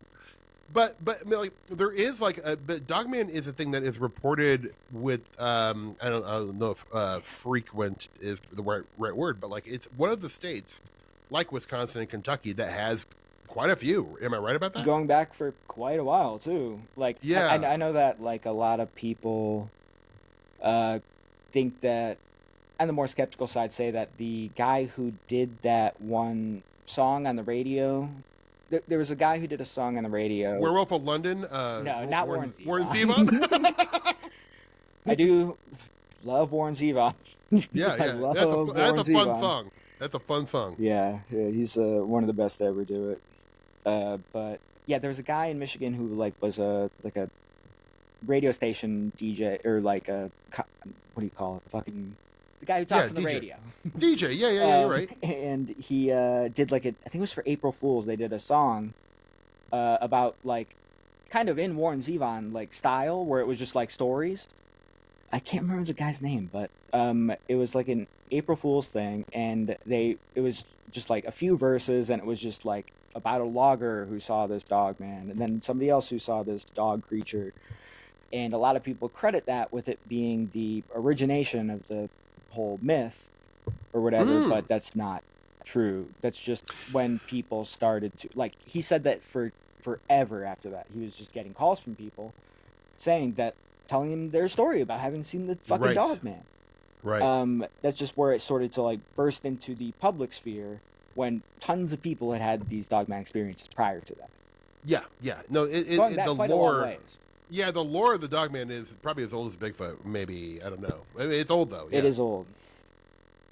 That's well, so like, man, like, you told me about the floating basketball, the white floating basketball, and then this, bizarre suspect dog in the country road.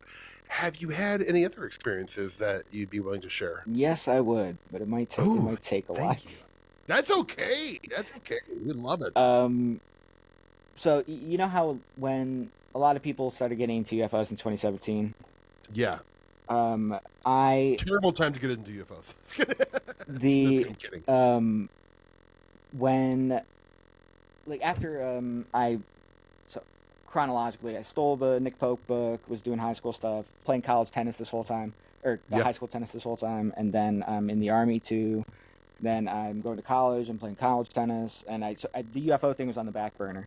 So I got busy, and then after I dropped out of college, I started to get a little bit more back into it. The first book I read, actually, when I came back was Albert Bender's Flying Saucers and Three Men? Yeah. I love that book. I love that book. I wish the guy who did the Gray Barker book that is about to come out or whatever actually figured out what the fuck that was all about. Yeah, with man. Al Bender, but whatever. Funny book to get back to. Actually, funny. Small Simple Ships from Twitter. You know him? Crazy, insane personal library. He has my copy of that book. Oh, really? Yeah, he saw that, like, I posted something else with my basketball stamp, and he was like, "Do you put a basketball stamp in your books?" And he showed me. He was like, "Yeah, that's my fucking book. That's cool."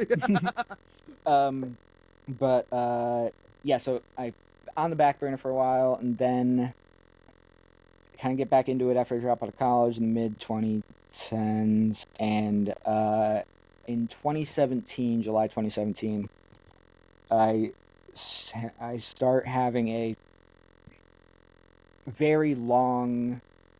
There's a genuine wave of high strangeness that happened in Michigan in 2017 to 2020-ish. Okay. John Tenney can attest to this. Okay. I didn't know that until years later. I spent 2017 to 2020 looking at the sky every single day and night. I became a crazy person. I lost all my social skills. Lifestyle habits just out the window. It's just not a healthy way to live your life, but there was a lot of weird shit that was happening. I saw a lot of weird shit. And I I have conflicting feelings about the entire thing, but I can. Want me to go through a little bit of it? Yeah, I do. Yeah, if you don't mind. So it started with me coming home from my friend Reggie's. We were watching Dragon Ball, and go back to my parents' house, and it's like 1 a.m, and I smoke a cigarette before I go inside, and it's such a nice night. I decided to just kick my feet up on, like, put my window down, kick my feet up, and I'm looking at the stars because my phone was dead because I never bought a phone charger in my car, and there's this, like, light that seemed to be, like, moving, like, more than a twinkling star moves, and I fucking freak out, and I call my mom even though she's inside sleeping. I'm like, Right. can you bring out the binoculars? I can't take my eyes off. Yeah. I'm And tracking this thing. yeah, and she does, and she saw it too, and but like things just kept happening that night. Like she goes back inside and goes to sleep, but like I'm out there all night seeing. The next thing was there was this sort of, like, have you ever seen one of those Buddha boards? Like those sort of just like sort of boards that you can buy at like Barnes and Noble or whatever, where you just like have a brush, you dip it in water, and you can like do a little water painting, and then it sort of disappears like over like 5 minutes or whatever. Okay. It's like a meditative thing where it's just like you Right. do the thing, then it disappears. So Sure. it was kind of like that, but it was like very fast. It was like somebody was like squiggling with like a bright gold magic marker in the sky in like a tiny spot, and it would disappear. Whoa. I saw that through binoculars, and yeah, it was just, I have a bunch of notes from that night because I started taking notes, and later, I think it was around 4 a.m. There's a tree line in the backyard, and I see this. I think I see something through the trees, so I go back, run through the trees, and back behind the trees, it used to just be a big field, and now, at the time, this is 2017. At the time, it was just starting to be developed. So there was just all these foundations for houses, one road, and just dirt, nothing else. Right. And so I'm back there looking for the thing that I thought I saw. To the northwest is where I'm looking for it, and I can't find it. Still looking for it, but I start walking back towards my house, but I'm still have my head that way. And the scariest thing I've ever seen in my entire life, I turn my head to look where I'm actually walking, and there's an army of like red and green sort of Christmas-sized lights, like thousands of them, just creeping parallel to the ground in the direction of What? east. Was it like an organized pattern where it looked like it was No. they were like spaced out? So it was all random. All random. Ew, that's even It scarier was- to me. And I ran inside and started crying in my Yeah. bathroom. I was having a big like splashing water on my face moment, Mm-hmm. and that was the only thing that genuinely scared me over those years. That first night, I literally wouldn't leave my bathroom until it was light up. Oh my god. It's also kind of like Color Out of Space. Mm-hmm. You remember at the end where there's all the little lights that move in the same direction at the same time. Yeah. I hadn't read that at the time either, but yeah, that I have a drawing of it that I did, but I tried to draw all the stuff that I saw. I've been meaning to write up the full account Right. because it's a saga, bro. Man. My favorite thing is that also during this time, 2017, there was my friend Miranda used to come over because we just post up in the driveway, because some nights when it was really clear out, the entire sky would just sparkle. Like the entire night sky would just have these little sparkles, and it Whoa. would go for like an hour or two, and then it would just stop. And she was saying this as well. Yeah, we'd just sit in my driveway and hold hands and watch it. Like, no big deal. Like, this is just part of the thing now. It's the prettiest thing I've ever seen in my entire life. Oh, And man. it's one of the only things that I actually got, I took hundreds of videos during these years, and I got probably 5 that are worthwhile. Really? And I got one of that, yeah, and it's I love watching it. Yeah, I really hope I get to see that again someday. Man. But yeah, then I guess the most dramatic one was I saw a black triangle. Okay. I was working at Insomnia Cookies at the time, and coaching high school tennis. And I got off around like 1 every night during that time. This was September, I believe, 2017. And I'm driving home, 10-minute drive, and I've driven these roads thousands of times. I grew up here. I'm like in my young mid-20s at this point. I know this area very, very, very well. And I see this light in the sky on my way home that, again, seems to be moving more than normal and is brighter than normal, and I'm keeping an eye on it. I also have UFO crazy brain at this time. Yeah. And it starts to move a lot more than normal when I'm on 12th Street. This is right across from my elementary school, actually. So there's a great view of the sky, both west and east.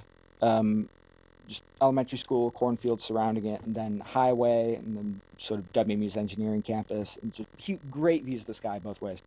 And I pull over to the church parking lot across from my elementary school, and because it's starting to move like a figure 8 type of thing, this light.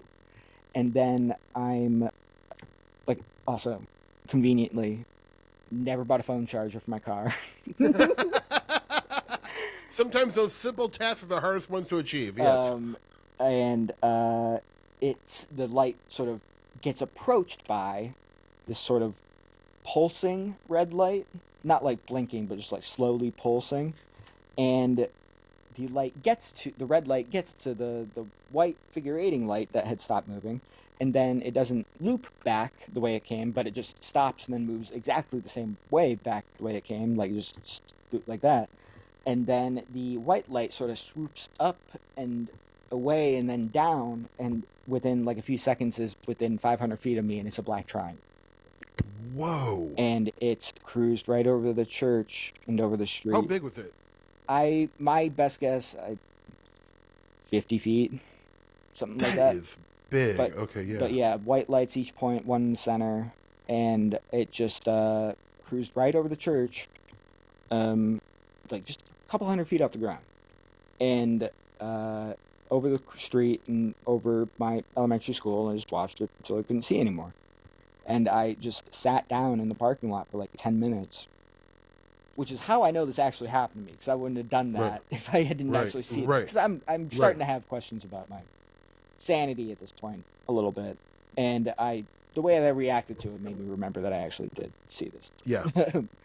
But yeah, dude, there's a lot of weird stuff that happened during those years. Like how like I mean I know you mentioned you had UFO crazy brain, which I think also that's a hilarious way to put it. I like having that. I like having that credential too. Yeah. Well, I mean, like you've been there. It's like that's rare. I have not had like I mean, I've had some like experiences that are I'm not sure what the hell it was or meant, but how did this affect you? Like obviously, like I mean, when you say UFO crazy brain, like I'm not sure if that's like a thing. It's like, well, that it was actually a miserable time because I didn't feel like myself, or like. But did it have like did it make you more interested in this stuff? Did you start delving deeper into this stuff, or did you back away at any point? No, I definitely got more into it. It also made me think about it very differently because like I was never a huge. I mean, you kind of have to be when you're just getting into it. There's no other really option. You don't know any other option than an extraterrestrial hypothesis. Yeah, absolutely. And then all this stuff started making me think about it differently. I also read Passport To Magonia around the same time. There you go. Yeah. And even though I don't think Vallee's thesis in that is correct, it's a great exercise in comparative analysis, though. And, I think 100%. Yeah. And the conjectures section at the end is still gas, start to finish. Yes. I think he laid out a great path forward for ufology, and just nobody ever did. Absolutely. Yeah. He just opened minds up in a big way, and that's really what his biggest gift to ufology is. If yes. He also cares. He cares about regular people too, like he does. The actual exactly. regular people sightings. So that's also very important. The people today do not. No, they don't. It's all about gimbals and go fast and oh boy, Tic Tacs and all that lame, boring stuff. makes me fucking Yeah, we won't Tic talk. Tac makes me fucking sick. Me too. I stopped eating the candy. If I have to see those images one more fucking time. No, I don't. I avert my eyes like it's something horrific is happening. But yeah, that plus there's a lot of things at once that made me start thinking about UFOs and paranormal stuff very differently than I had before. And the experiences themselves, they profoundly affected me in material ways. Yeah. It's a very lonely time. Mm-hmm. There's a lot of I got back on Tinder at the time, and I met up with this one girl who clearly just like wanted to have sex. I just drove her around and showed her stuff. Right. It was like I literally couldn't think about anything else. I couldn't do anything else. It was it's not a healthy way to live your life. No. Thankfully, I actually know that I wasn't the only witness or whatever. Like, some people at work saw some stuff. Like, my mom and dad saw some stuff. Like, there was for Miranda. Shout out Miranda if she's listening. Saw some stuff.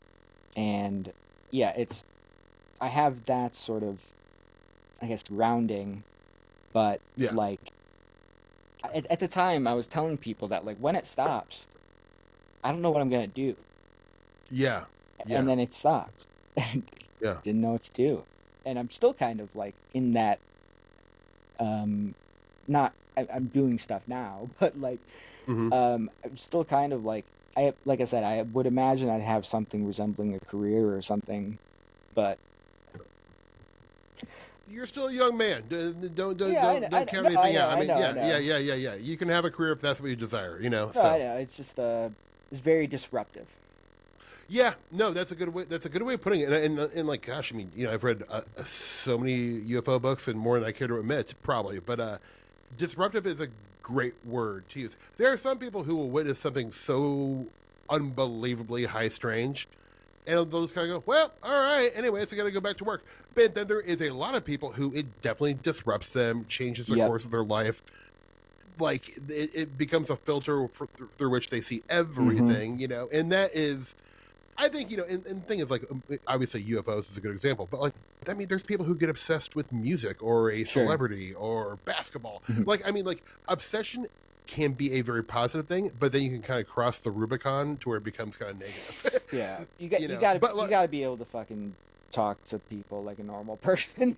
Yeah, well, it's just, you know, it's one of the great pleasures of life is to be around people who you care about, you know. So yeah, and sometimes these disruptions I think can make that difficult. So first off, I appreciate you being so candid about it, like, you know, because like, I think, you know, like I am mostly interested in at this point. Obviously, the stories are super interesting for sure, but like, how it affects people is really where the juice is for me these days, because that is stuff we can learn about. You would really like the Otherworld podcast then. Yeah, it's a big part of it. I'm gonna check that out. But yeah, there's one other type of thing that I saw that a number of times that I want to mention, just in case anybody else has seen it, because I haven't seen anybody talk about this. I came to calling them ghost ships because they looked kind of like ghosts.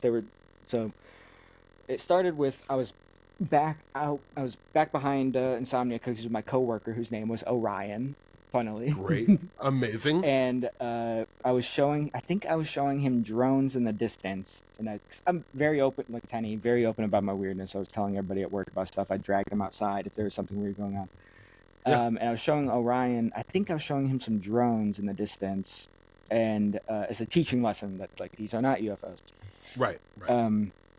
And we're looking at those, and then it's like a sort of strip mall type of thing, so it's like one story, pretty close to the wall behind it, and this thing whips over the building, and is like spinning and moving pretty fast, pretty quick, but it was just like a rectangle.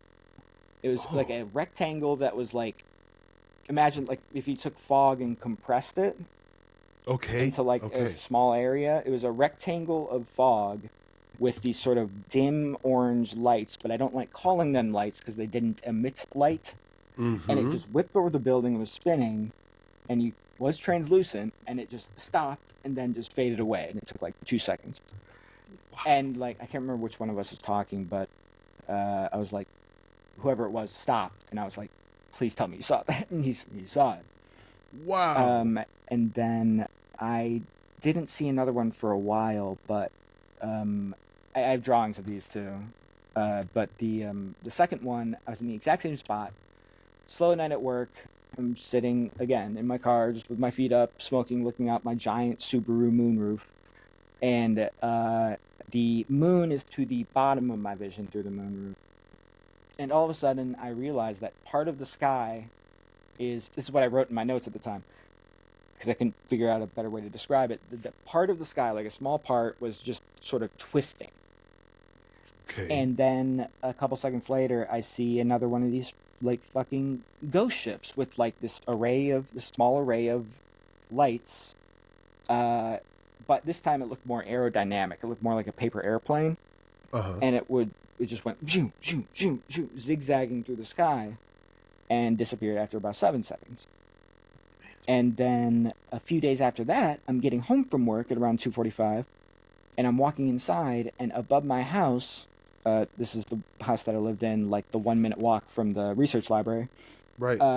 Above my house, there's this enormous one. It's like 20 feet wide, but it's sort of like drooping. It looks like they all kind of had personalities. It seemed like. Right. Okay. Like this one was like older and wiser, where it just had like 100 different lights, but it was like sort of saggy and like big and slow. It moved slow. And then it disappeared over the tree. It moved slow. I cannot overemphasize that enough. And yeah, that's the ghost ships. But I've never heard of anybody seeing things like that before. No, that is the first time I've ever heard of it, especially a droopy paper airplane. Like that is an image I'm not gonna be able to get out of my head for a long time. Man. It's hard to draw, dude. You don't have art skills. Yeah. That's hard for a trained artist, I'm sure. Wow, fantastic stories. Thank you so much for sharing. Like that is I mean, it sounds. I know everybody says this, but it sounds great. I mean, like, look. I mean, pick up any John Keel Valet book. All this stuff sounds crazy on the surface, but then when you start putting together the history of this stuff and the similarities of what people have been seeing, but with different interpretations, it becomes less crazy to me. Regarding how like different people react to these experiences, and they're completely polar opposite different types of like the ways that it affects them. I've been listening to a lot of, as you know, the old National UFO Reporting Center calls. Yes. Yes. What was the name of the guy from the tank one? Oh God, we just covered this on my show. Oh God, what was it? Bob something. Yeah, he was at the car salesman, like the wealthy. Yeah, it's unbelievably wonderful story. That is such a good call. But yeah, like listening to these different calls that people have, it's very easy to dismiss UFO stories or whatever when you're reading like a small summary of it or something. Yeah, right. But when you actually get to hear the person tell the story while they're still processing it, totally different story. Like I agree. Like Bob was like fucked up. He was calling Robert Gibble at the National UFO Reporting Center and kept telling himself, "I'm not crazy." Yeah. And then there were other guys who were just like one of my favorites was this guy in Climax Springs, Missouri, in the 70s, who saw these like 3 giant cigar-shaped UFOs with these things inside that were pointing at him and looking at him. And this is like a 27-minute call, and this guy was like animated. He was like mad and just like so confused. And it just like, then there was another one who was a kid who like saw something similar like in his garden, and he saw this person get up into the UFO and zip off, and like he was so fucking scared. Like there's a part of the call where like there's like dead air basically, and Robert Gribble like isn't saying anything because he's writing something down, and the kid in that gap goes like Blair Witch style or something, like, "I'm terrified of them." Oh man, like about to cry. Oh, Like, jeez. and there's another one where a guy like he was just like, I went to a basketball game and I saw these things that I don't really believe exist, and I need somebody to tell me it's gonna be okay. Oh God, yeah. I mean, like, and that it's so interesting the effect this stuff has on people. You know, like it really just is. I feel like that is where we can like learn to ask better questions of this stuff. And I mean, yeah, you're so right because you kind of hit me to those Newport things. Where I didn't know those were available until. You know, I heard the one with the Nebraska tank story, which is It's one of the best. now one of my favorite UFO cases of all time, to be honest. And I didn't know about that one. It's unbelievable. It's one of my. The more absurd the story is, the more like I kind of have to believe it. Like the occupant getting out of a tank in the highway and calling him by name and saying, "Bob, how about that, Bob? What do you think of this?" Yeah, what do you think about this, Bob? I mean, like it's unbelievably like. Well, yeah, I you know, like I tend to gravitate towards the deep weird with this stuff. Yeah. And I don't know why. In this, I could not defend this in court. But the weirder it is, the more I believe it. Like Same. Because I feel like when people want to make up a convincing story to lie to grift somebody, they make it sound believable-ish. You know, Bob was up. like a perfect example where I think like whether or not Bob Lazar's story is real, like I have my opinion, and that's not important. But like, you make up a story like that. You totally do. It's very by the numbers. It's almost formulaic. It's got a beginning, middle, and an end. It almost works like a screenplay. But like the beautiful part of it, yeah. the beautiful part of his thing though is that he doesn't say he knows everything. Yeah, Like that's true. That's true. He will like back off of like it's like I don't know about that. Like it's a beautiful like what's his name? The guy who wrote Desert Rat, the Area 51 expert whose name I can't remember. I know you're talking about the guy who like lived in the trailer and out by I can't. He had the best Twitter bio of all time. He said he was the Dalai Lama's evil twin and was an ex Area 51 / family court guy. God, yeah. But anyways, he nailed it. He wrote a great essay before he came like a fucking psycho right wing NWO guy. He wrote a great essay for crazy that MUFON used to publish stuff like this for the MUFON Journal called Bob Lazar as Fictional Character, about how he satisfies this beautiful role in like sort of just he's like a alliterative character. Like it's really good essay. I highly recommend people check it out.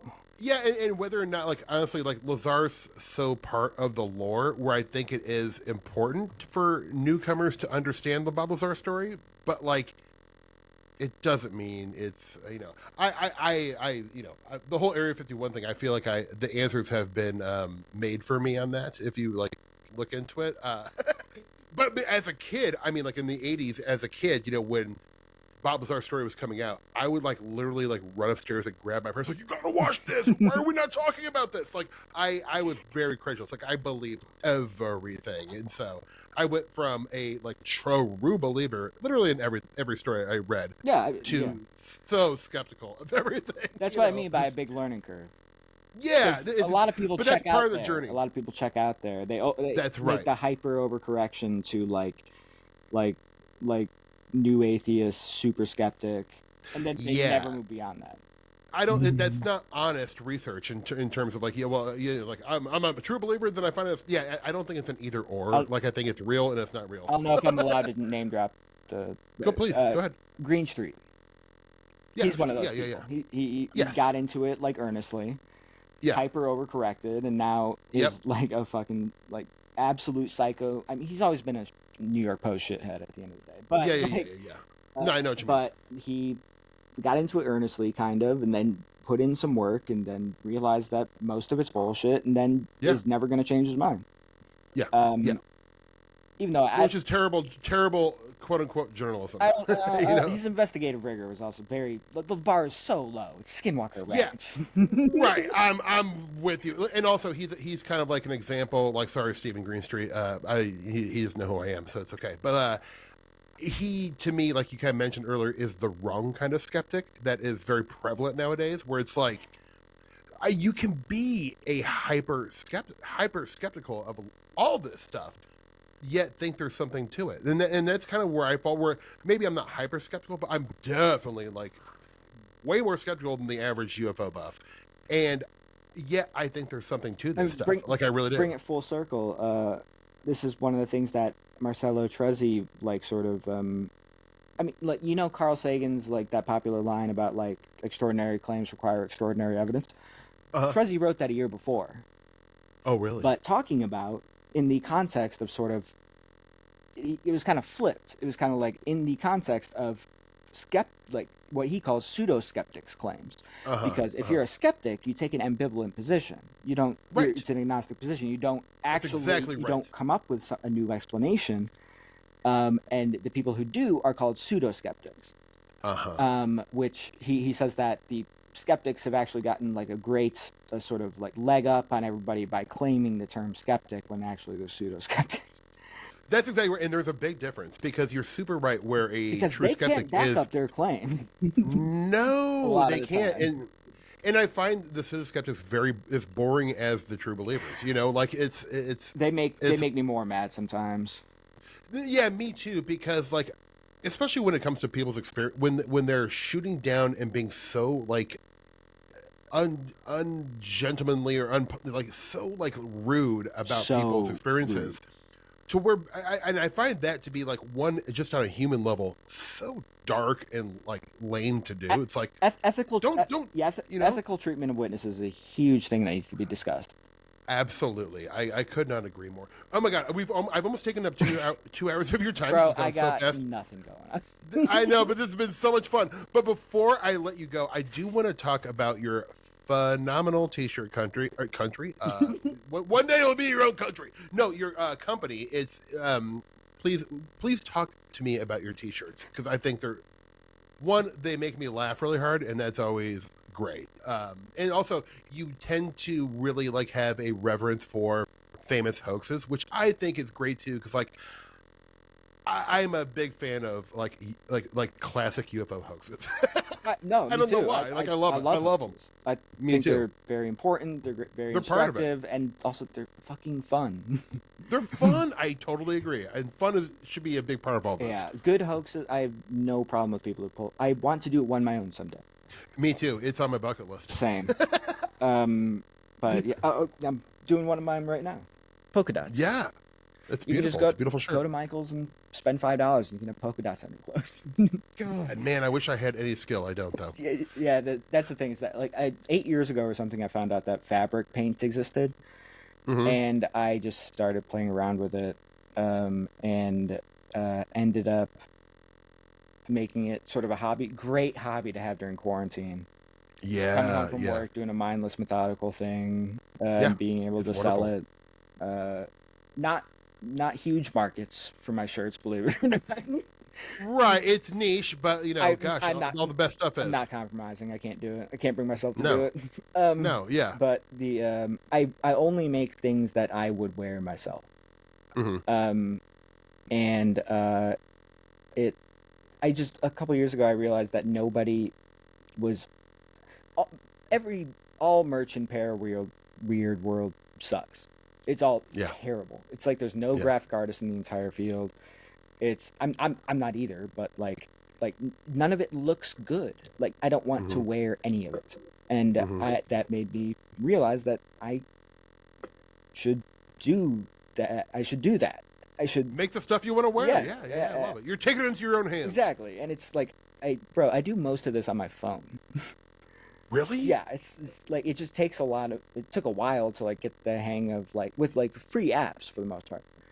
And it takes a minute to like get the hang of, but like I got my system down with all the extra steps and it works, and I can make cool shirts with the Falkville Spaceman on it.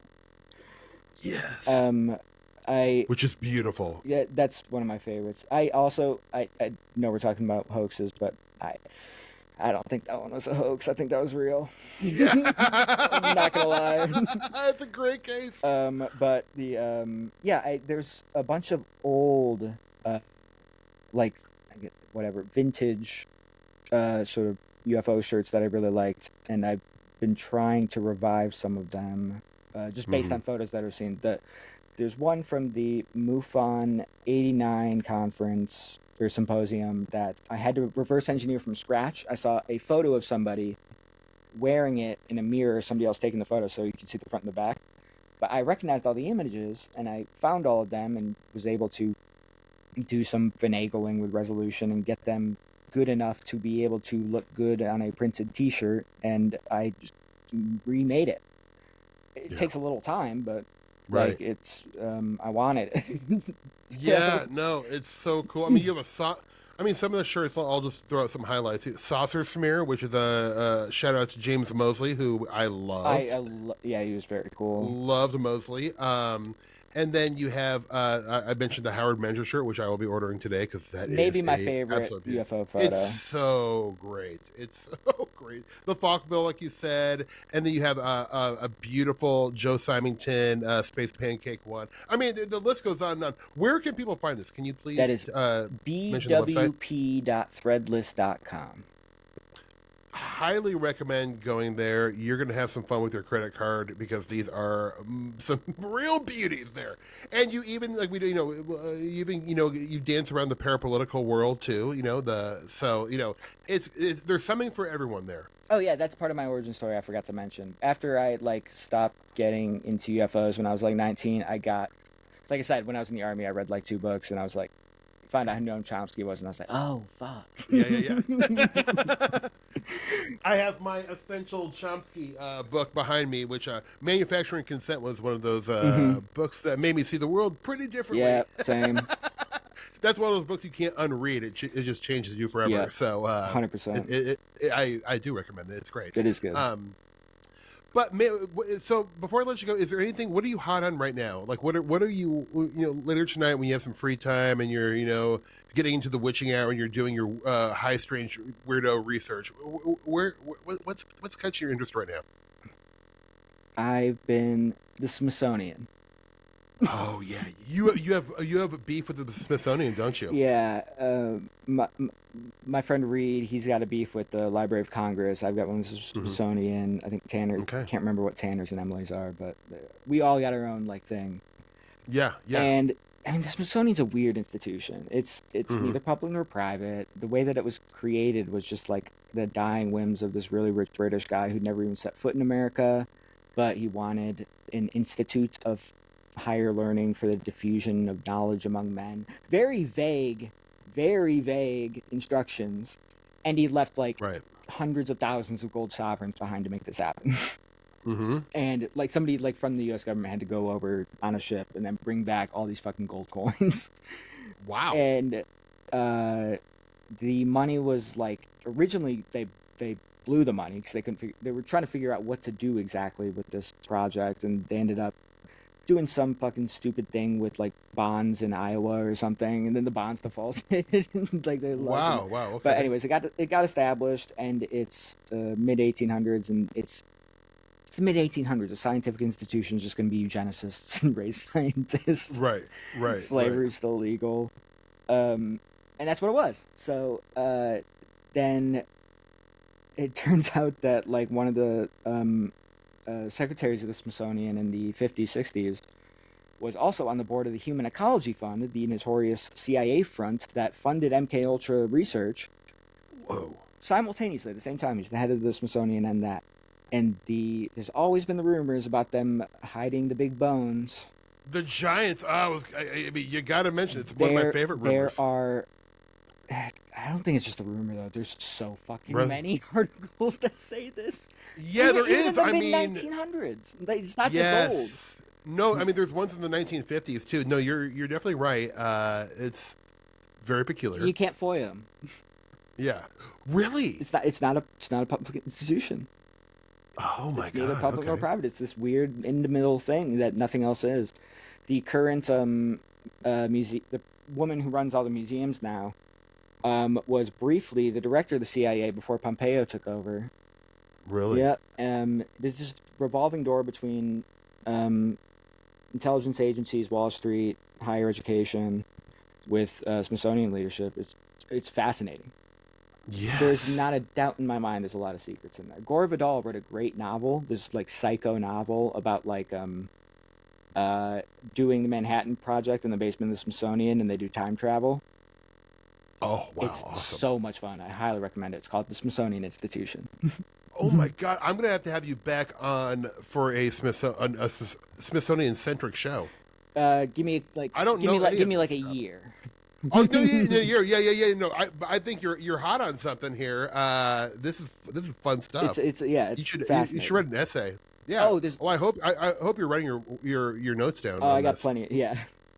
One other guy I've been really interested in, which I'm excited to ask the professor about in a couple weeks when I see him at the research library, is this guy John Fetzer, who so I was going over. I didn't look closely at all the stuff I scanned at the Truzzi archive because I'm just trying to make the most of my time and I'm just scanning stuff. Sure. Yeah. But I was looking at the Scott Jones file, the correspondence file, who, if anybody wants to know who Scott Jones is, just Google, will the real Scott Jones please stand up? And there's a CIA reading room link. Just read that. And I was looking through that, and there's this weird 85 consciousness life after death type conference with all these academics. That was I should have said this first. One of the buildings on WMU's business campus is called the Fetzer Center. Mm-hmm. It's a pretty famous building on campus for being weird and hosting events and stuff. And I was looking through this pamphlet that I scanned, and I realized that one of the sponsors of this consciousness conference is the John Fetzer Foundation. And I'm like, oh shit, I wonder if it's the same guy. So I look it up. Turns out that John Fetzer was a radio pioneer. He had the first FM radio station. He founded WKZO in Kalamazoo and WWMT and all these different things. And he was a huge New Age spiritualist guy. He ended up after making all of his money through various ways. He bought into the Detroit Tigers. Okay. Over the 60s, bought out every other owner, became the sole owner, won a championship, won the World Series in '68 up against the Cardinals and Bob Gibson, and he was making like basically all of his decisions based on Ouija boards and channelers. That is amazing. And I found out that a WMU professor wrote a book about Fetzer, so I found out about that, and then I was at the Friends of the Library bookstore in the basement of the library like a few days later, and it's there. So I get that, I start reading it, I'm reading it at the bar, and I come back from the bathroom, and this woman sitting across from me, she's like, why are you reading this? Is it for a class? I was like, no, I'm just reading. And she worked for the Fetzer Foundation. You used to take meeting minutes for them at their weird, secluded, triangular building, because he started a foundation for, like, it's one of these, like, science, spirituality, bridging the gap type things. Sure. And, like another book where all the stars are there. He was friends with Hynek and stuff. But that's been my other guy. But the book, I feel like, is it doesn't have anything bad to say about him, really. So Michael Swords taught at the same university, WMU, where the Fetzer Center is, and I know he has the T on John Fetzer, so I'm excited to ask him that. Right. Oh, yeah. Oh, you're on it's some... a great series of synchronicities there. Yeah, you're on some hot trails here. I think these are signposts telling you to keep going, baby. Yes, sir. Bradley Plaisier, this has been... Actually, I'm going to go ahead and call you B, please, because it just makes me happy to say. And like I said, it's such a good vibe, handle. Yeah. It really is. It's like you're not going to be mad at a B, please. This guy is just a good person. Buddy, this has been so fun. I appreciate you embracing the jazziness of this episode. But I know, dude, like you can, just bounce from topic to topic. So this is great. Thank you for your experiences. And I want to thank you. I mean this sincerely. Thank you for your work in preserving the ufological history, because, like, man, I'm such a believer in preserving folklore. I mean, I'll say folklore as a wider term for weirdness, but, like, these stories are very important. I totally agree. Whether they're real, whether they're hoaxes, it doesn't matter. Like, this is part of a history that is it's obscure by nature, but, like, to preserve it for us heads out there who get a lot out of it. It means the world. So thank you truly for doing this. I hope you continue to do this work. It's my pleasure. Yeah. Oh, good, man. Good. Well, can you tell folks where they can find you on social media and any other place you'd like to direct them to? B Pleasies on social media everywhere. Hell yeah. BPLEASIES. And Threadless store is bwp.threadless.com. And I think that's it. I have an archive.org page now. I think that's B Pleasies. Okay. I hope it is. Why change? It's so perfect. I have no reason to. It's the only handle that's not taken. When it works, it works. Well, okay, buddy, thank you so much for your time. I'm sorry it was over 2 hours, but I was having so much fun. It was a blast too. Oh, good, man. I'm surprised you didn't ask about my little... I couldn't see it. Oh, my narwhal? Oh, wow. Yeah, that is nice. Isn't that nice? Nice narwhal. Thanks. Folks, well, thank you. I was going to talk to you about Detroit pizza and how, like Dogman, it's having a real moment. I like Detroit style pizza. I do too, and like Dogman. I'm telling you, there's two things that are hot, red hot, in America right now, and it's Detroit pizza and Dogman. So, folks, you can take that to the bank. Everyone, thank you so much for enjoying another. I hope you enjoyed it. Another episode of Hi Strangers. Enjoy your dinners tonight. Taste.